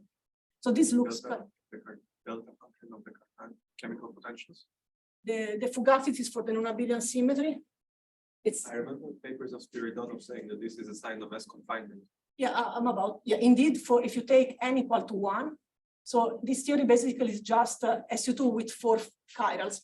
So this theory is known to have the quantum deformed moduli space and chiral symmetry breaking. And the nice observation did by Spiridonov and Bartanov, of which this is a generalization, is that the index of this theory is a delta function. And what is the physics behind this is basically telling you that if you try and gauge some of the global symmetry, because there is a quantum web, this your attempt of gauging fails because the web Higgs you're gauging. So this is why if you want these properties, a generalization of this fact, and so this is why this theory has an index which is basically acting as a wall, as a delta distribution. And the other very non-trivial properties that this theory has is that it has satisfied sort of a star triangle relation. So if you this time glue together 2 of this theory, but with some extra flavor in between, you get again one of these theories with a triangular superpotential. Again, for n=1, this is a familiar thing. This is just SU2 with 6 chirals dual to the to a Vesuvino model. So it's an instance of confining cyber duality. And so what I want to stress is that these properties, I'm not going to explain how, but they can be proven assuming only cyber duality or interrogative duality. So there are some iterative procedure which are non-trivial, but anyway, you can prove this non-trivial relation only assuming cyber duality. And using these moves, I'm going to build my algorithm. So sorry, for the theorem top for any n, below energy is just a curved modular space, it's smooth. Okay, so you want me to say that this has a quantum deformed moduli space, this one. I think the statement is correct in the infrared, yes. In the infrared, you can prove that this theory, that's how you arrive at this proof, factorizes in many copies of SU2 with 4 chirals. So yes, and you can visualize it if you do a series of dualization. You prove that at a certain point this long quiver breaks down in many SU2 with 2 chirals, with 4 chirals. So it's like indeed a collection of theories that they have a quantum deformable space. So it's also a product. Yes, I think in the infrared you see this. Okay, so before actually talking about the algorithm, I need to make this comment. So if you assume these 2 properties, the identity and the star triangle relation, you can prove more relations. And out of this relation, you can prove rederive known dualities. For example, if you take this star triangle property, and if you do this specialization of the breaking of the OSP2N symmetry to SU2, I told you that this wiggle line theory just becomes a bifundamental. So you land on a known duality, again by Chavachaki and collaborators, relating the OSP2N theory with an antisymmetric 6 chiral and no superpotential to a Vesumino model with 15N chiral fields. So this is like a byproduct of this star triangle property that we proved assuming only cyber duality. So this also duality from the 90s is in fact consequence of basic cyber duality. Then starting from assuming only identity and star triangle, you can derive also a star-star relation. So if you basically split apart these 2 flavors, inserting an identity in the form of the gluing of 2 of this wiggle line theory, and then you perform in the yellow and orange part the star triangle relation, you get this star-star relation.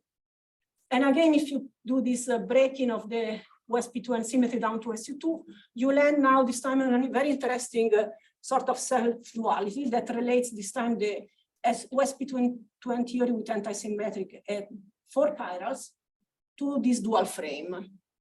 Now this is an interesting fact.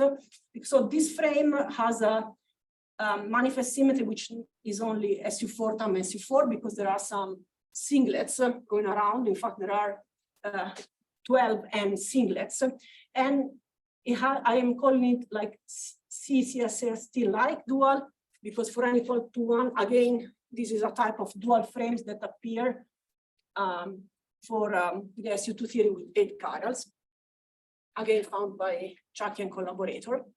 And this is part of a bigger story because this theory, the OSP2N theory with 8 chiral, is known to have actually 72 dual frames. So there is a large orbit of dual frames.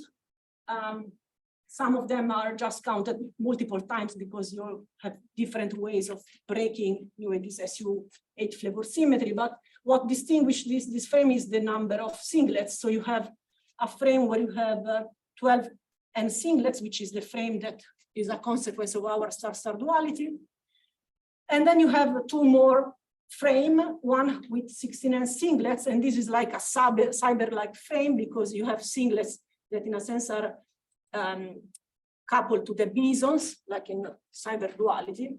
And then there is a frame when instead you have some singlets that are in the antisymmetric of the SU8 flavor symmetry. So this is like an intrigligator Puglio dual frame. Now, all this frame, in fact, you can move, say, from this frame to this frame, just iterating this duality. But in the end, all you need to assume to prove all these 72 dual frames is again cyber duality. So these very large families of self-dual theories, in fact, is again just a consequence of cyber duality. So I think in the list of known cyber dualities, of known infrared dualities, I think this was a large family, and we can also put this in the family of theories of dualities that are not really fundamental, but they can be derived from something else. So please, if you have some duality that you think escape this logic, let me know and we'll try to do it. Anyway, so now it's time to go back to mirror duality. So I now want to specialize to a simple family of dual theory. There is some notation, but you don't have to worry too much about the notation. I'm going to discuss about three-dimensional linear quivers. So I will have nodes which are UN1, UN2, and so on, and then some flavor symmetry, M1, M2 out every gauge node. So this is a family of theories that was introduced by, the name for this theory was given by Guyot and Witten, and they are labeled by two sets of partition rho and sigma. This is the fact that they are labeled by partition is just a very convenient way to visualize the effect of mirror symmetry that acts exchanging the set of exchanging the partition rho and sigma. So rho and sigma, in a sense, encode the data of the quiver, so the flavor rank and the gauge ranks. And these theories, they come in families of related by mirror symmetry, and the symmetry is acting just swapping the two partitions. So in a sense, again, you exchange flavor symmetry and topological symmetry. Sorry, so maybe I missed it. Did you already explain how this works? How to compactify it on the circle? It's still n equals 2 theory. Yeah, I haven't. It's coming. Okay. So these were known, were introduced. Of course, this theory can be constructed with D3 brains suspended between D5 and NS5 brains. And another way to define them is that you start from TUN theory and you turn on some waves that then you flow the effect of this wave and you land on these theories. So in 2020, we constructed a family of theory, which is called E rho sigma. It's a family of four-dimensional n=1 theory that has the property to reduce to this family of three-dimensional theory. So indeed, the theory in 4 dimensions is n=1. So you have to do some steps to land on this family of theory. You first compactify on a circle, and then it's still n=1. And then you turn on some mass deformation. And the effect of this mass deformation, among other things, so first you do, in a sense, a Coulomb branch web, breaking all these USP2N gauge group to UN. In the process, you also generate a monopole superpotential. And then you want to do a further real mass deformation that charges all the fields in this structure. Once you do that, you land on the theory which has n=4 supersymmetry. So it's emerging after the last. Give you an example. So if the right hand side is this star of CP1, just 1-2 quiver. What's the theory on the left? The 1-2 quiver. Yeah. It's just sorry, backward.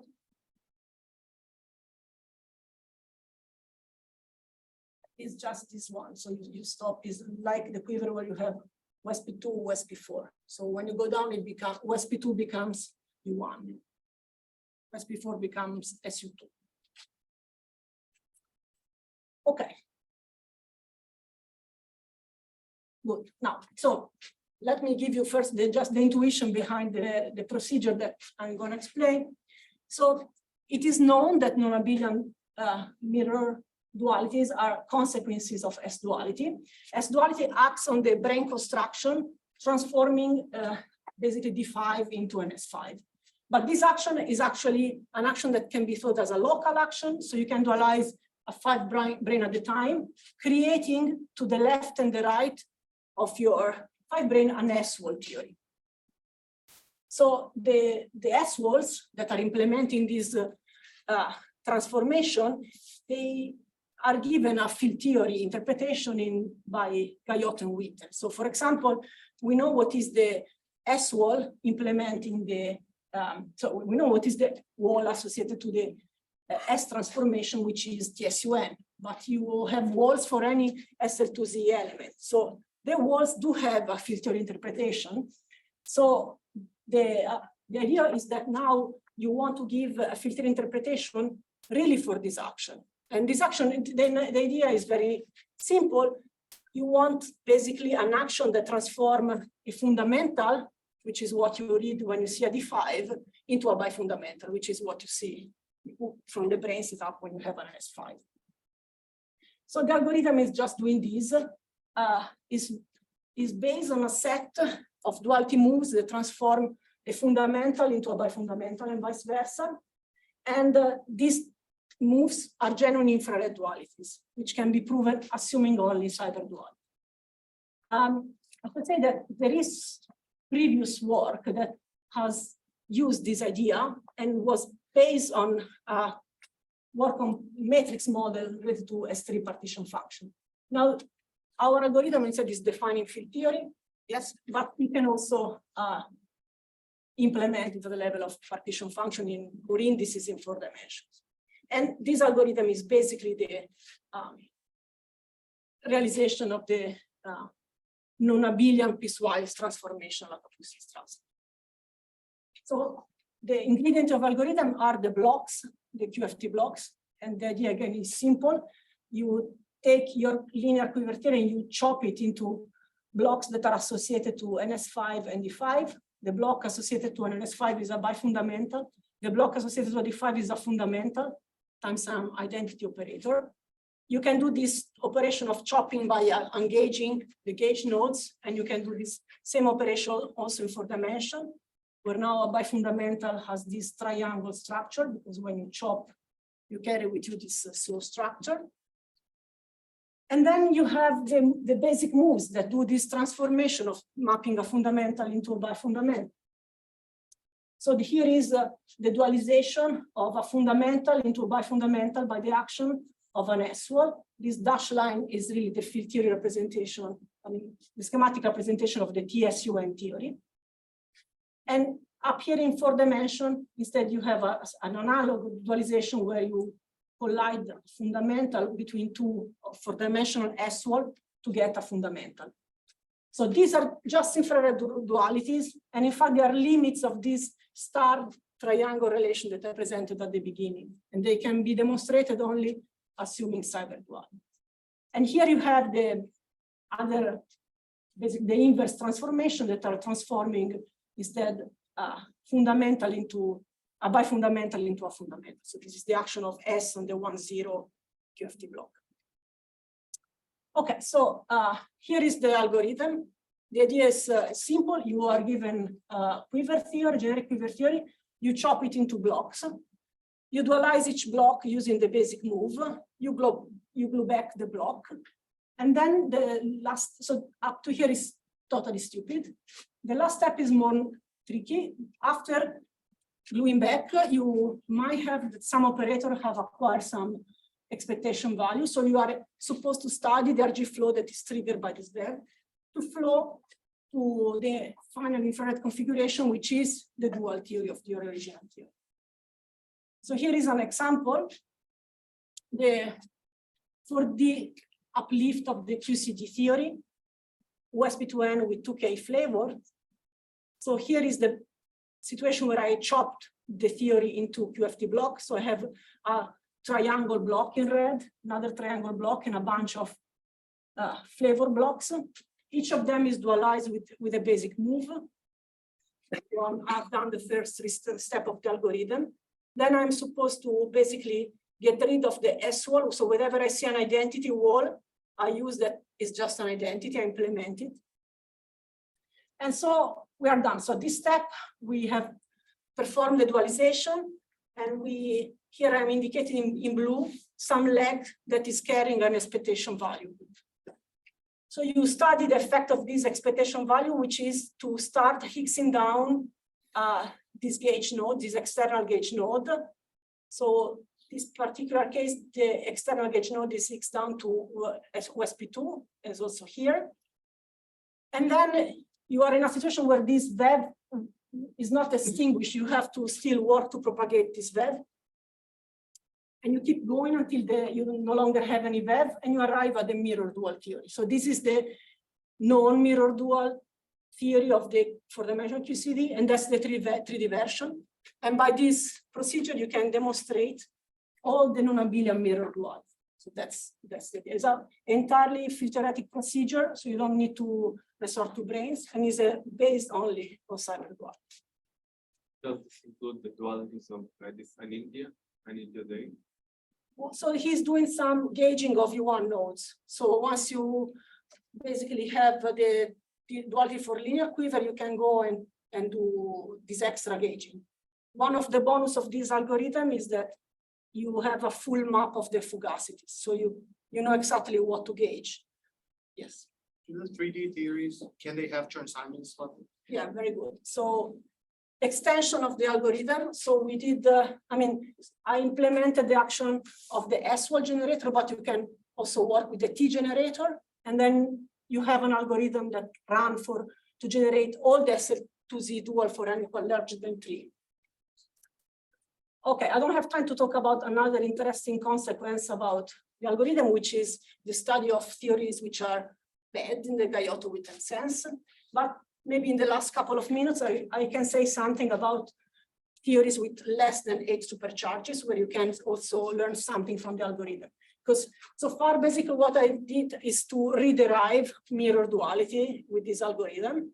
But for 8 supercharges, brains are good enough. So you can read out from the brain. Maybe briefly, if you want to have time, of course. Sorry? Since we are almost with the time, so if you can say it briefly, so we have time. Yeah, in 1 minute? Oh, sure. Okay. Right. So this case for n equal 2 can actually, if you run the algorithm, you discover something that is very hard to read from the brains. So just say something about this. So you need an upgrade for the algorithm. So for 3D n equal 4, I show you that I'm using this type of dualization where I basically sandwich a fundamental flavor between 2 S-wall to get a bifundamental. And it's crucial here that in this dualism move, I have a superpotential coupling that join to the flavor, but I have a more general move, which I call the n equal 2 move, where you sandwich basically a flavor which has no coupling to the adjoint between 2 S-wall. The answer is that you don't have a bifundamental, but you have a gadget that is a generalized bifundamental. So this is one of these complicated theory that they have some structure, but the global symmetry is UN times UN plus an extra U1. So if you run the algorithm with this n equal 2 move, you can, for example, find the dual of QCD UN with an adjoint, but no superpotential with the flavor. So that's an n equal 2 mirror. And so this is the result of the algorithm, and you can check that this is a completely fine field theory duality. So you can map all the symmetries, you can map operators. It's a non-Lagrangian or quasi-Lagrangian dual in the sense that you don't have bifundamental, but you have these theories that you use to replace the bifundamental. So the suggestion is that since this type of theory, n equal 2 SQCD adjoint and no superpotential, should be described by ND3 brains suspended by 2D5 and KD5, 2NS and KD5 prime. The suggestion, or what the algorithm is suggesting, is that for this type of brain setup with n equal 2 supersymmetry, you should not read bifundamental when you have an S5, but these generalized blocks. So this is the only way you can actually see the full SUK times SUK symmetry that the non-abelian n equal 2 SQC has. So that's what I can say. Time for question. Yes, please. So I'm sure you're aware there's a construction by Breverman, Fulchel-Belk, and Kanjima about branches of n equals 4 3D theories. Yeah. And they use the so-called affine Grassmannian, and then there's a slice of affine Grassmannian, and it's parameterized by 2 tuples of variables, right? Do you think that there's a connection between these vectors like x and y, these weight vectors in your 4D theory, and that IR description?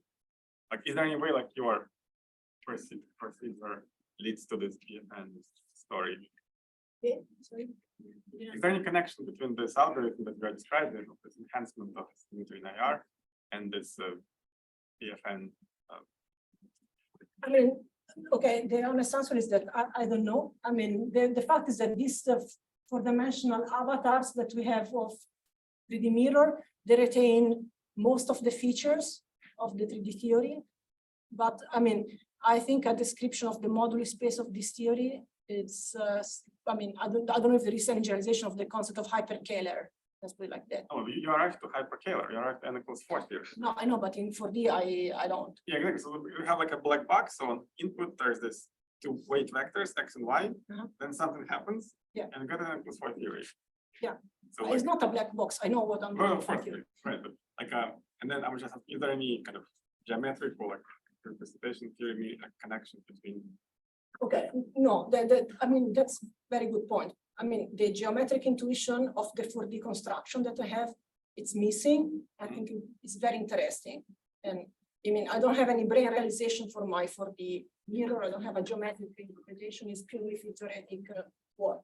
And I think there should be something, but at the moment, I don't know. I think in the structure of the moduli space, I mean, is really begging for some interpretation, because indeed, through these RG flows connects to the hypercalar structure, but then it's physics and that is math. I need to, understand what it means to do this real mass deformation in the math sense. I don't know. It will be very interesting. And I have a second question / comment. So you mentioned the bad theories. Yeah. So it turns out, so what I need today, we have a paper where we show that some bad theories have good IR, good duals. So they flow to the same IR fixed point, but one theory is bad, one theory is good. I mean, actually, we have a very, very strong result on this. I didn't have time to present, but we really calculated the partition function and the index of bad theories. The short answer is that these theories, they don't have partition function, but which are functions, they are distributions. And at the support of the distribution, you find good theories. Like, so you find there are singular loci, uh-huh. And at this loci, you have really the partition function of a good theory of lower rank. Mm-hmm. So indeed, I mean, this is a feature also of bad theory. What characterizes, of 4D theories, what characterizes them is that there is nowhere in the moduli space where the full gauge group is unbroken. You have loci where you see smaller gauge group, and at this loci you have a good theory with a smaller rank and a free sector. But so there were analyses by various people. You had work on it. Assel and Cremonesi did lots of work on it. Our result is really about, it's fully quantum, it's a calculation of index and partition function, and we really see these special points where you have a good theory description. So it's a really hardcore calculation, but with this algorithm, we could see this prediction that you have a collection of dual frames which are good and lower rank. Okay, we need to, thank you. We need to move on. So let's thank you.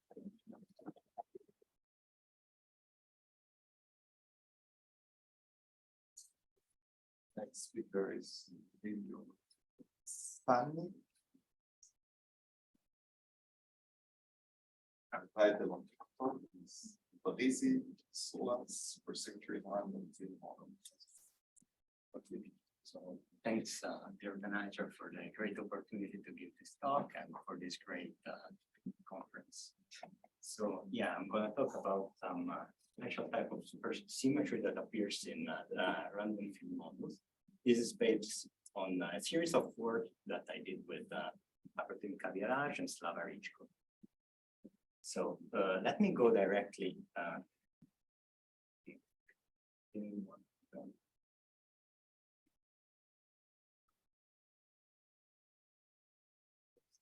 Let me go directly to the motivations.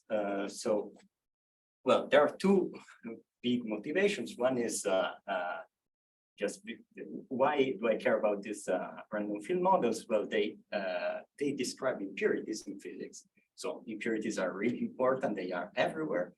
And so these models were introduced by statistical physicists to study them. And they actually have some physical realizations. You can study them on a lab. And there's another type, more theoretical type of motivation, that is that there is an incredibly beautiful conjecture by Parisi-Sourlas, and so we wanted to understand that better. So since this is a big part of my motivation, let me tell you a couple of words about this conjecture. It's from '79, so it's a bit old, and the idea is to study what happens to these random field models at their critical point. So you want to study this IR fixed point of random field models. In particular, here, let me focus on the simplest one, the easy model.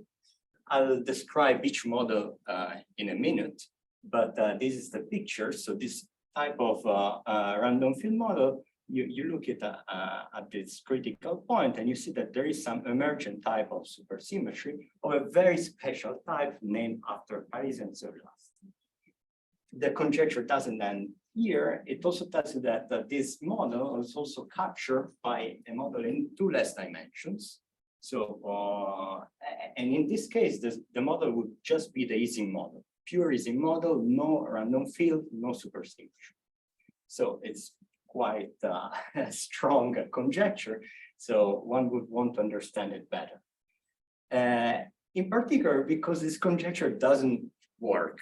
So this is already clear, because the random field model for the Ising case, I call it sometimes random field Ising or random field 5/4. So it has a phase transition from 2 to 6 dimensions. So you want to study it in 3, 4, and 5 dimensions. And once you look at this in 3 dimensions, you can just see by eye that this just cannot work because the Ising model in 1 dimension doesn't even have a phase transition. So you lost. Then how about 4 and 5 dimension? In that case, it's a bit harder to check. You need to do some numerical simulations. Luckily, there's a group of people that is able to do really amazing Monte Carlo simulations, and they found what are the critical exponents of these theories. And in 4 dimension, you can really check that the critical exponents do not match. So again, the conjecture doesn't work. But in 2019, they put out a paper which says that in 5D, it seems to work. So there is only one point where it works, right? Yeah, 1 dimension where it works. So it's very puzzling, no? Like you have something, it's a beautiful conjecture. Sometimes it works, sometimes it doesn't. And there's even another point of view that there's another model that it's the random field 5-cube model, which is defined in this range of dimension. And in that case, the conjecture works all the time. So the question was, why? Why and when this worked? Can we understand it? And we wanted to do it with some, well, standard QFT method, meaning like some epsilon expansion. So this was the idea. Before going through the details, let me spend like 1 minute on each of these models, so to be on the same page. The first one is trivial, the Ising model. So Ising model is the usual nearest neighbors interaction with some spin variable that lives on a lattice and takes values plus or minus 1. Of course, you want to study it close to the fixed point, and so you can write it in the continuum, and you have the usual 5 to the 4th. Now, what about the random field Ising model? Well, it's the same type of Hamiltonian, but now you have a new term which couples the spin variable to this H, that is a magnetic variable that lives at each side. But you want to take it to be random. So you're really modeling some random magnetic impurity in the lattice. And again, when you go to the continuum, you see that you have the same type of 5-4 action, but you couple the field phi to this H variable that is, again, random. For this talk, I'm going to take H to be Gaussian and to have some zero mean and you want it to be spatially uncorrelated. So this is the random field Ising model. The third model is this Parisi-Sourlas type of Ising model. If you write the action, it just looks again like a 5 to the 4th model, but it's written in superspace. But it's a very special type of superspace because I'm not suppressing an index here. These thetas are actually just scalars. So they are not spinors. So you see, because of this reason, this violates spin statistics. And so the model is actually non-unitary. So for this reason, it's not studied in the usual supersymmetric proofs. And you can, of course, expand the superposing component. It looks like this. And again, this psi and psi bar are just anti-commuting scalars. the derivative there has some directions that is bosonic and some direction that is fermionic. Once you integrate out the thetas, you get this action. So it's very explicit in terms of the components. And okay, these are the three models. Now let me go through the plan of the talk. Now I'm gonna, I want to tell you a little bit of what we did and what is. How do you see in just in the random field Ising model? It's, I mean, it's a disorder theory, so it doesn't have to be unitary, but is there any like obvious way to see the non-unitary is in the original formalism? I mean, I guess that you have to check what happens at the fixed point. You check critical exponents, for example. You see that you have some. You would have in your CFT some operator that is below unitarity bounds, and I don't think there is a super clear from like point that you can make from the region theory.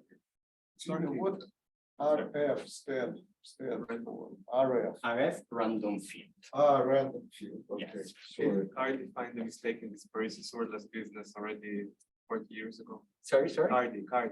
Cardi found the mistake in this, why this doesn't work already 40 years ago now. No, it's because he just the change of variables, they forgot the minus sign in the determinant. Okay, sure. I mean, there's an argument by Parisi-Sourlas that is an argument which can work sometimes, but indeed there's a minus sign that can spoil everything, and so you have to be a bit careful. And so, but that type of argument, the one or the original by Parisi-Sourlas, has the problem that either there's some magic at it and it works, or it doesn't. While we wanted an argument that where you can check what's happening and when it works and when it doesn't. So this is the type of argument that we want to make. So just to tell you a bit of the plan of the talks, there are two parts. The first part is starting from this theory with random fields and try to find a perturbative RG argument that tells you if you have a fixed point in the AR that has this emergent supersymmetry. And so this is going to be just perturbative RG, and I can already tell you what is the punchline. The punchline is that what happens is that we find that there are some SUSY breaking perturbations that sometimes become relevant. And so because of that reason, you just don't flow to the fixed point that is supersymmetric. So it's destabilized. The SUSY fixed point is there, you just don't get there. And so this already explains when and why the conjecture doesn't work, is because of you don't get this emergent supersymmetry. The second part is about this dimensional reduction, and that the punchline is that it always works. So every time you have this emergent supersymmetry, you have dimensional reduction.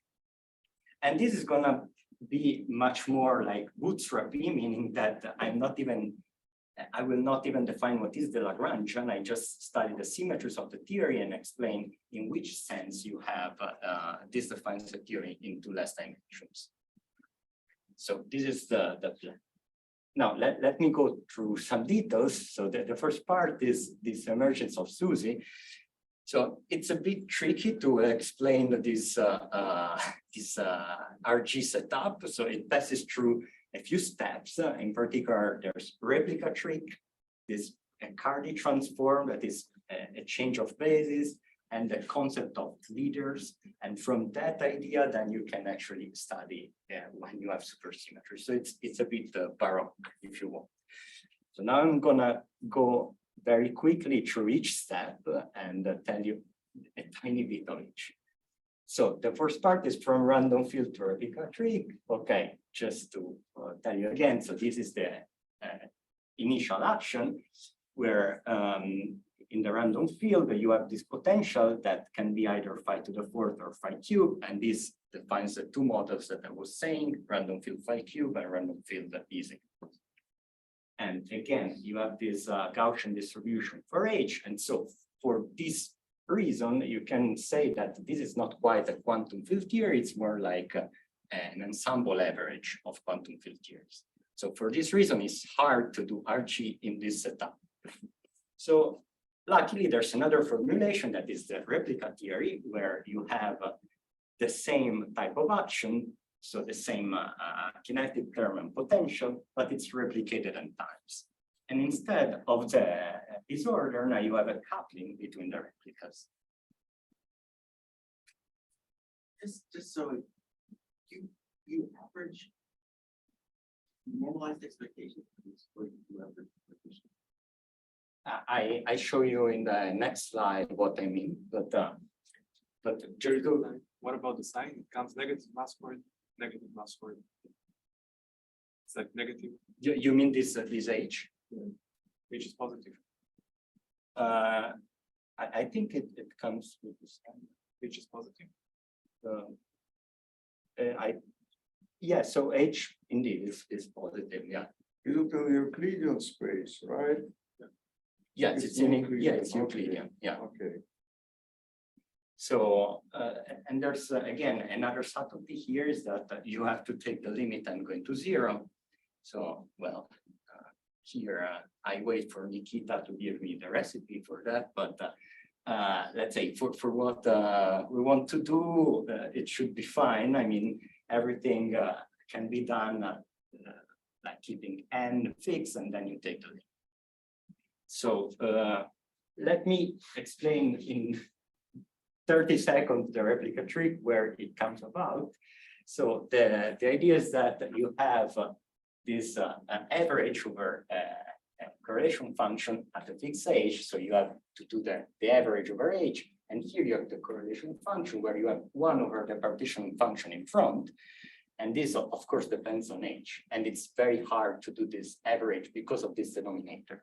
So What is P capital over H? so this pH is just the Gaussian distribution. Oh, Gaussian Yeah. distribution, okay. And so the trick is very straightforward, but also a bit dirty. The thing that you do is to multiply and divide by z to the -1, and so you get the denominator that now it's set to the n, and you say I take n to 0. Now this is 1. I don't have any denominator. Then the trick is, what do you do with the numerator? You put it with the rest, and you have n copies. And now I call them phi1 to phi n. Why you do that? Because now you don't have this denominator. You can just do this integral because it's just a Gaussian integral. And the result is this. So it's a bit of a dirty trick, but it works. At least in perturbation theory, this actually works. To average the vacuum was similar as vacuum normalized. It's not the first formula is kind of slightly wrong, right? You average the vacuum normalized correlators.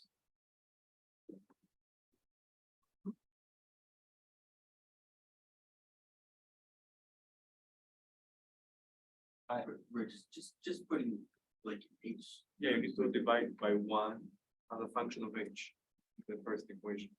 You want to define The side needs to be divided by 1 as a function of h. where? Sorry, The first term, expression. The first term you want to divide by. 1 as a function of h. Okay. It's very important. That's the whole point of disorder, that you average normalized correlators.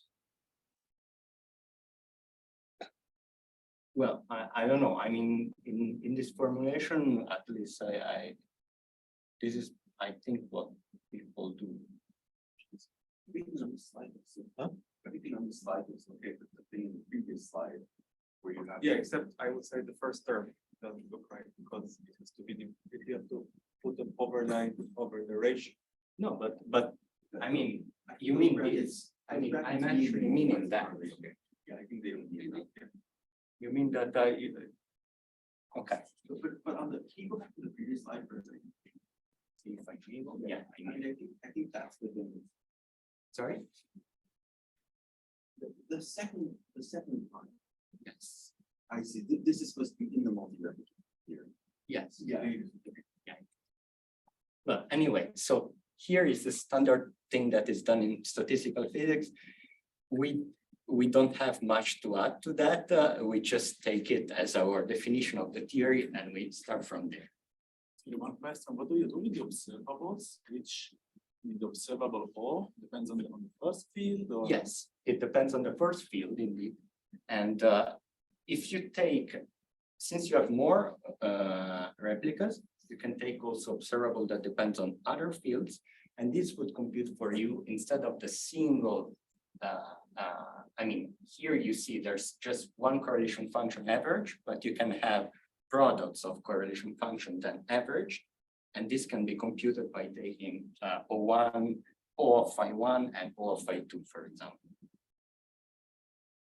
And okay, so, well, this was a replica trick. Now, let me get to the Cardi transform. So there's this point that if you study the propagator in this replica theory, you see that it has two behavior in the momenta, and so it's a bit uncomfortable to compute the dimension of your operators in this theory. And so there's another field basis that just decouples the two powers, and so it's a bit more comfortable. And this is this linear map. So you just introduce this curly phi omega and chi, and this rho is just the average of the phi 2 to phi n. And so now you have these two fields, and these are this chi I, the I runs from 2 to n, so there are n minus 1, but actually by construction they sum to 0, so there are actually n minus 2 fields. So once you write it, so you're replacing n fields by n fields and nothing very fancy, but the good thing of this is that then when you write your action, it takes this form, which is nicer because you can actually give some nice conformal dimension to each operator. And so this is what you need to do some RG. And so then it comes to this step of doing RG. And so we want to do RG, and so we want to build an action with all of the possible relevant operators that are singlet under the symmetries. And now we know what are the dimensions of the operators, so we know what it means to be relevant. And now let's try to build the singlets. Of course, it's very simple.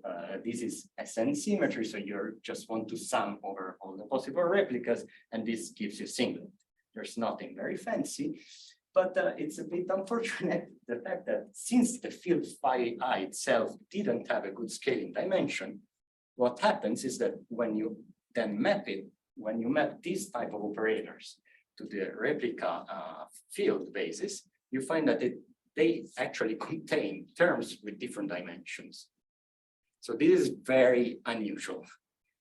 But again, this for us is not going to be a problem because we have a prescription for that that is very standard, meaning that in the IR, you want just the lowest dimensional piece. The lowest dimensional operator will dominate. And so we have this prescription for which you take the leader of that operator, that means the piece with lowest dimensional. And that's gonna be what actually tells you what happens in the IR. And so now we have a prescription to do RG. And let me show you how it appears supersymmetry. So it appears when we study it close to the upper critical dimension, so in 6 minus epsilon, for epsilon very small. And in that case, you write all the possible relevant leaders, and you find this action. Of course, this action cannot be possibly supersymmetric because it's built out of bosonic fields. However, the fields chi I always appear only quadratically, so it's Gaussian. The path integral is Gaussian. You perform it, and it gives you some determinant. Can you please explain how, I forgot how dimension 6 appears in the replica theory? Yeah. Go back to the signal models, Landau-Ginzburg description. Yeah, so in the so you can see it in a I think that from these variables it's much easier to see because from the original variables phi I it's not very nice, but here you can literally see that I mean, you're right. What is this potential phi to the fourth? It's mapped to this operator that is it's just marginal in 6 dimension. So it comes from there. So well, here the story is that okay, this chi is quadratic, and so you get this determinant. But remember that there were n-2 of these chi-i's, but in the limit n going to 0. So actually there are -2 bosonic fields.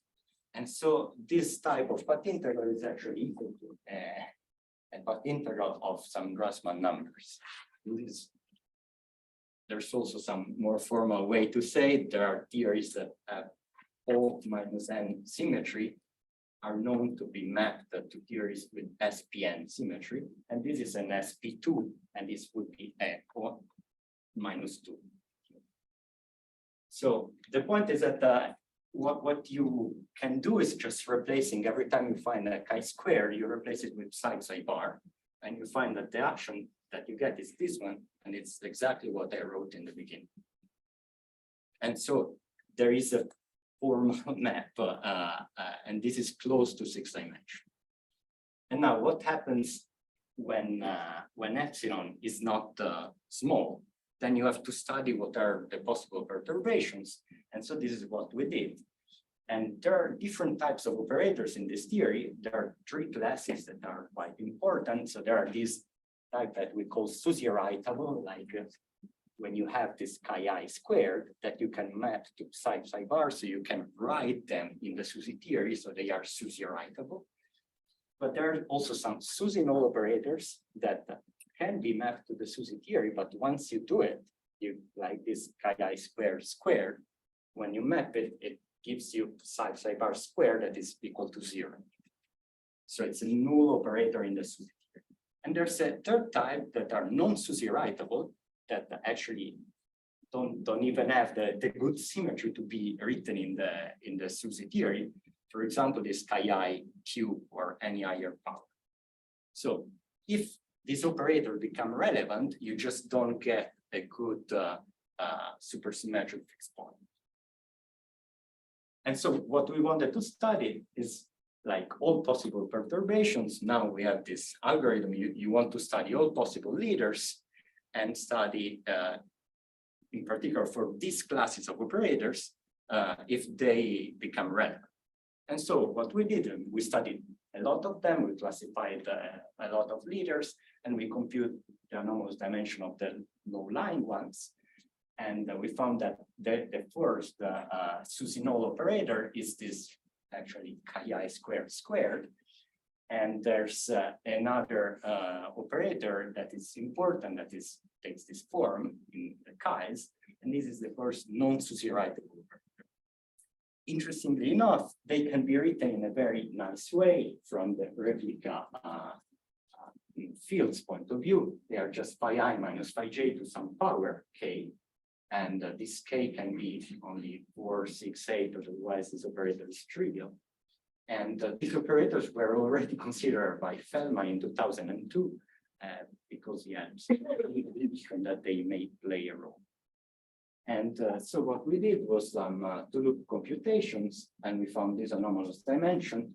And once you plot them against the space-time dimension, you see that, of course, they start irrelevant in 6 dimension, but at some point between 4 and 5, they cross this marginality line. And so here, at this P critical, they become relevant. It's about the logic. I got confused again. So the replica problem is well defined, right? That's not, yeah, under discussion. But the map to supersymmetry is the one where there is a mistake. Yeah, and you're just ignoring that mistake? What? No, so we are not using that argument with that mistake. We are trying to see like a completely orthogonal argument to see the supersymmetry. Here, there was no, because the way it was done in that case was like saying that the path integral was classical, so you can just localize it to its classical solution, and then you get some, I mean, you have some modulus that in a determinant, that was like not considered. And so we are not using that argument. We are trying to do just, okay, as honest as possible RG. Of course, it's not the simplest. For which value of little n are you doing that? Sorry? For which value of little n? Yeah, so we are, in principle, we are using n to be anything, but actually to do RG, we saw that you need to drop some terms that are proportional of n on n. So there are in the action some terms that are n times something, and the way we think of them is that we should drop them first. And but still, these chi i's appear with a sum over n, and so those we keep. So there's there's a part that we keep the independence, and the piece that we throw it away. So it's Fine. okay. So this is the final picture. So there is a UV fixed point, and then close to 6 dimension, you just go to this blue line that is the supersymmetric fixed point. And in 5 dimension, you flow to the SUSY fixed point, but at some critical dimension, there are some new operators that become relevant, and you just flow to a new line of fixed points. So this is If you are taking epsilon so large, you have to do some. yeah, of course. This is just an argument. It's not. It's the usual epsilon. Are you using some PADE or something? Yeah, but yes, we are using some PADE, but it's a to-do computation, so it's not very. I mean, the point is that one should do higher loops computation and do a more sophisticated PADE. I mean, for example, I'm not really telling you too much about this number. We found it from 4 to 5, but of course it would be important to do higher loops computations. One question, give some anomalous two-loop computation. In what theory is the anomalous computation done? The two-loop computation done? Yeah, this theory is the one with this chi i's, curly phi's, and omega. I see. So which is equivalent to the theory with yeah, so you see that this is your initial theory, and you are asking on this theory how this perturbation yeah, so that is the statement. And okay. Okay, so we get this, and so what we get is in practice that this matches the picture from the numerical simulation. So we were happy. Also, we did the same thing for phi cube model, and we found that all these type of operators that are SUSY breaking are always irrelevant. So this also matches. Of course, one should take this as with a grain of salt and do higher loops, but this is our picture. Then let me spend a couple of minutes on this dimensional reduction part. Here, what we did was to define what is a Parisi-Sourlas CFT, and then understand what is this dimensional reduction. But even the first step was not studied. So let me give you like a 1 second definition of this theory. So at least what are the symmetries? So the symmetries look the same as the usual conformal algebra. But now, instead of taking the indices to run from 1 to D, you're adding new generators, and you allow them to take fermionic values, θ and θ bar. And when they take these fermionic values, then they become fermionic. So just to be very clear, like translations in direction θ are literally derivatives in θ. And of course, there's no index. And these rotations are also rotations in superspace that means bosonic and fermionic direction. So with this type of symmetries, you can study what are like the constraints on the correlation functions, what is like the representations of operators and all of that. And okay, we did it, and then with this, we wanted to study how this dimensional reduction works. And the statement is this, that if you take your correlation function of superfields in the theory, and now they should be inserted in a point in superspace that is these are d/2, but now you plug them in a bosonic subspace that is Rd-2. This is going to define you a SCFT in 2 less dimension, but in a very non-trivial way, because this could be a sort of a trivial statement. But what happens is that actually there's a decoupling of infinitely many operators.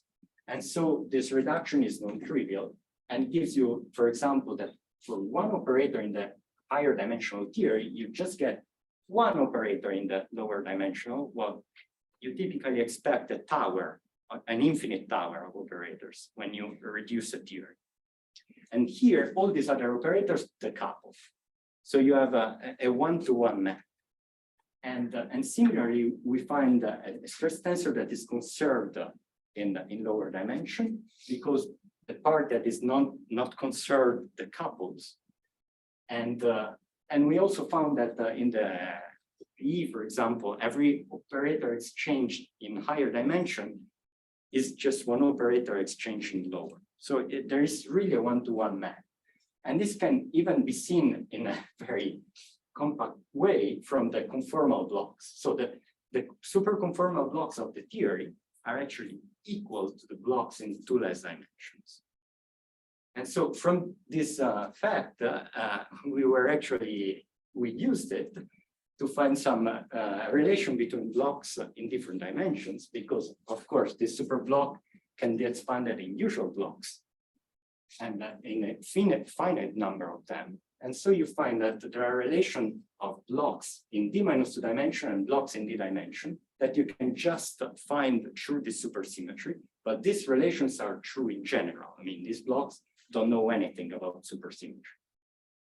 And okay, there are 42 of such relations for different components of the 4-point function.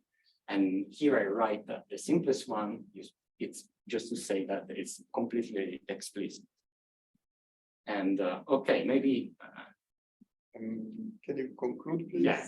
Okay, let me just say that there is some idea of going in the opposite direction, like doing an uplift, and starting from a CFT in d-2 dimension, reconstruct a CFT in d dimension. And at least at the level of 4-point functions, this seems to work all the time. And so this is telling you that if you give me a theory in some dimension, I can build, if this uplift really works, this tells you that from every theory that you know, I can build a theory in 2 higher dimension, 4, etc. So there's an infinite power of theories that can be built. And this can also be applied to minimal models, and this would generate infinitely many solvable models in 4 dimensions. And I'm studying this right now.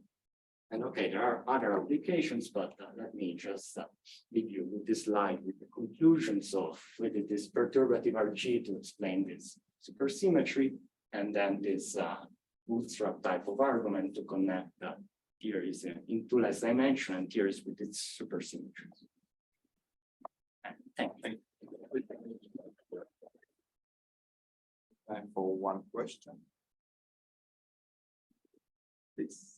So your observation about the relation of conformal blocks is independent of the fact that in some dimension the supersymmetric fixed point is unstable. Yes, that is So completely. you can learn about conformal blocks in Yeah. 2-dimensional, or even if you don't actually go to the super block. Yes, these are formulas that, there are people that try to compute conformal blocks, and every formula that you can give them, it's good. And these are like new formulas that just work, and they are due to supersymmetry, but they tell you something about CFTs in practice. So, very cool. Okay, maybe another question, but last. There's some modification one can make to the model with random coupling such that the description would be given by the supersymmetric model in 4 dimensions. Yeah, indeed. So that's an interesting point, and this is actually a current subject. There's a current research from the numerical point of view. So what you can try to do is to change the disorder distribution, and apparently they are seeing that tuning a bit the disorder distribution, you may be able to actually go in 4-dimension, where the fixed point, I mean, it would be there and it would correspond to this 2D easy model type of fixed point. I mean, they are sort of seeing some trace of it. They cannot, for now, actually pinpoint if you have the same critical exponents, but they do find a different fixed point. Okay, so let's thank the speaker.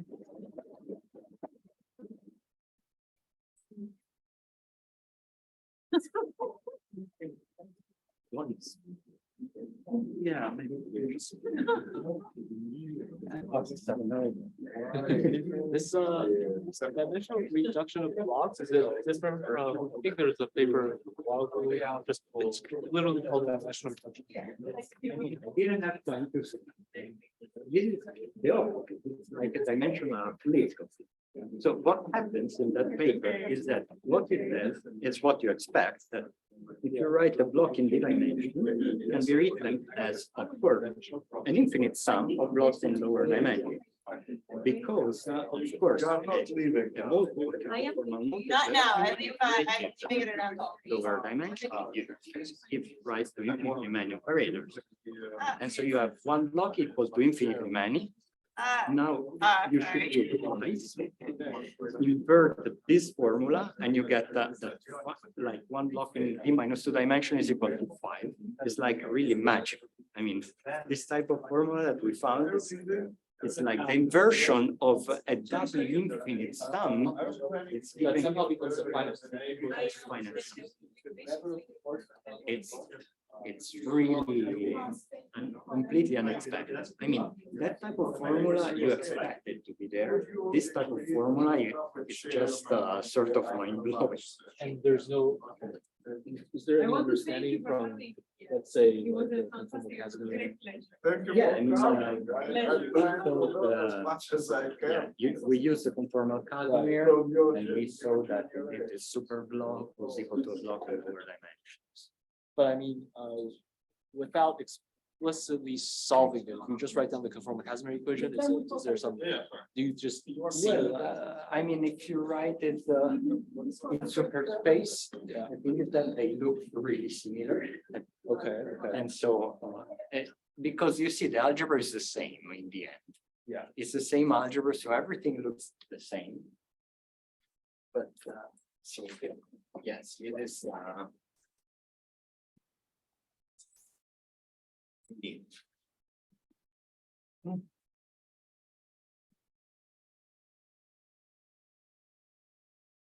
And so the Gaussian width, this H parameter, is that a meaningful parameter for duality? So is this Gaussian width H? Yes. Is it a tunable parameter? Yeah, that's a good point. So, SUSY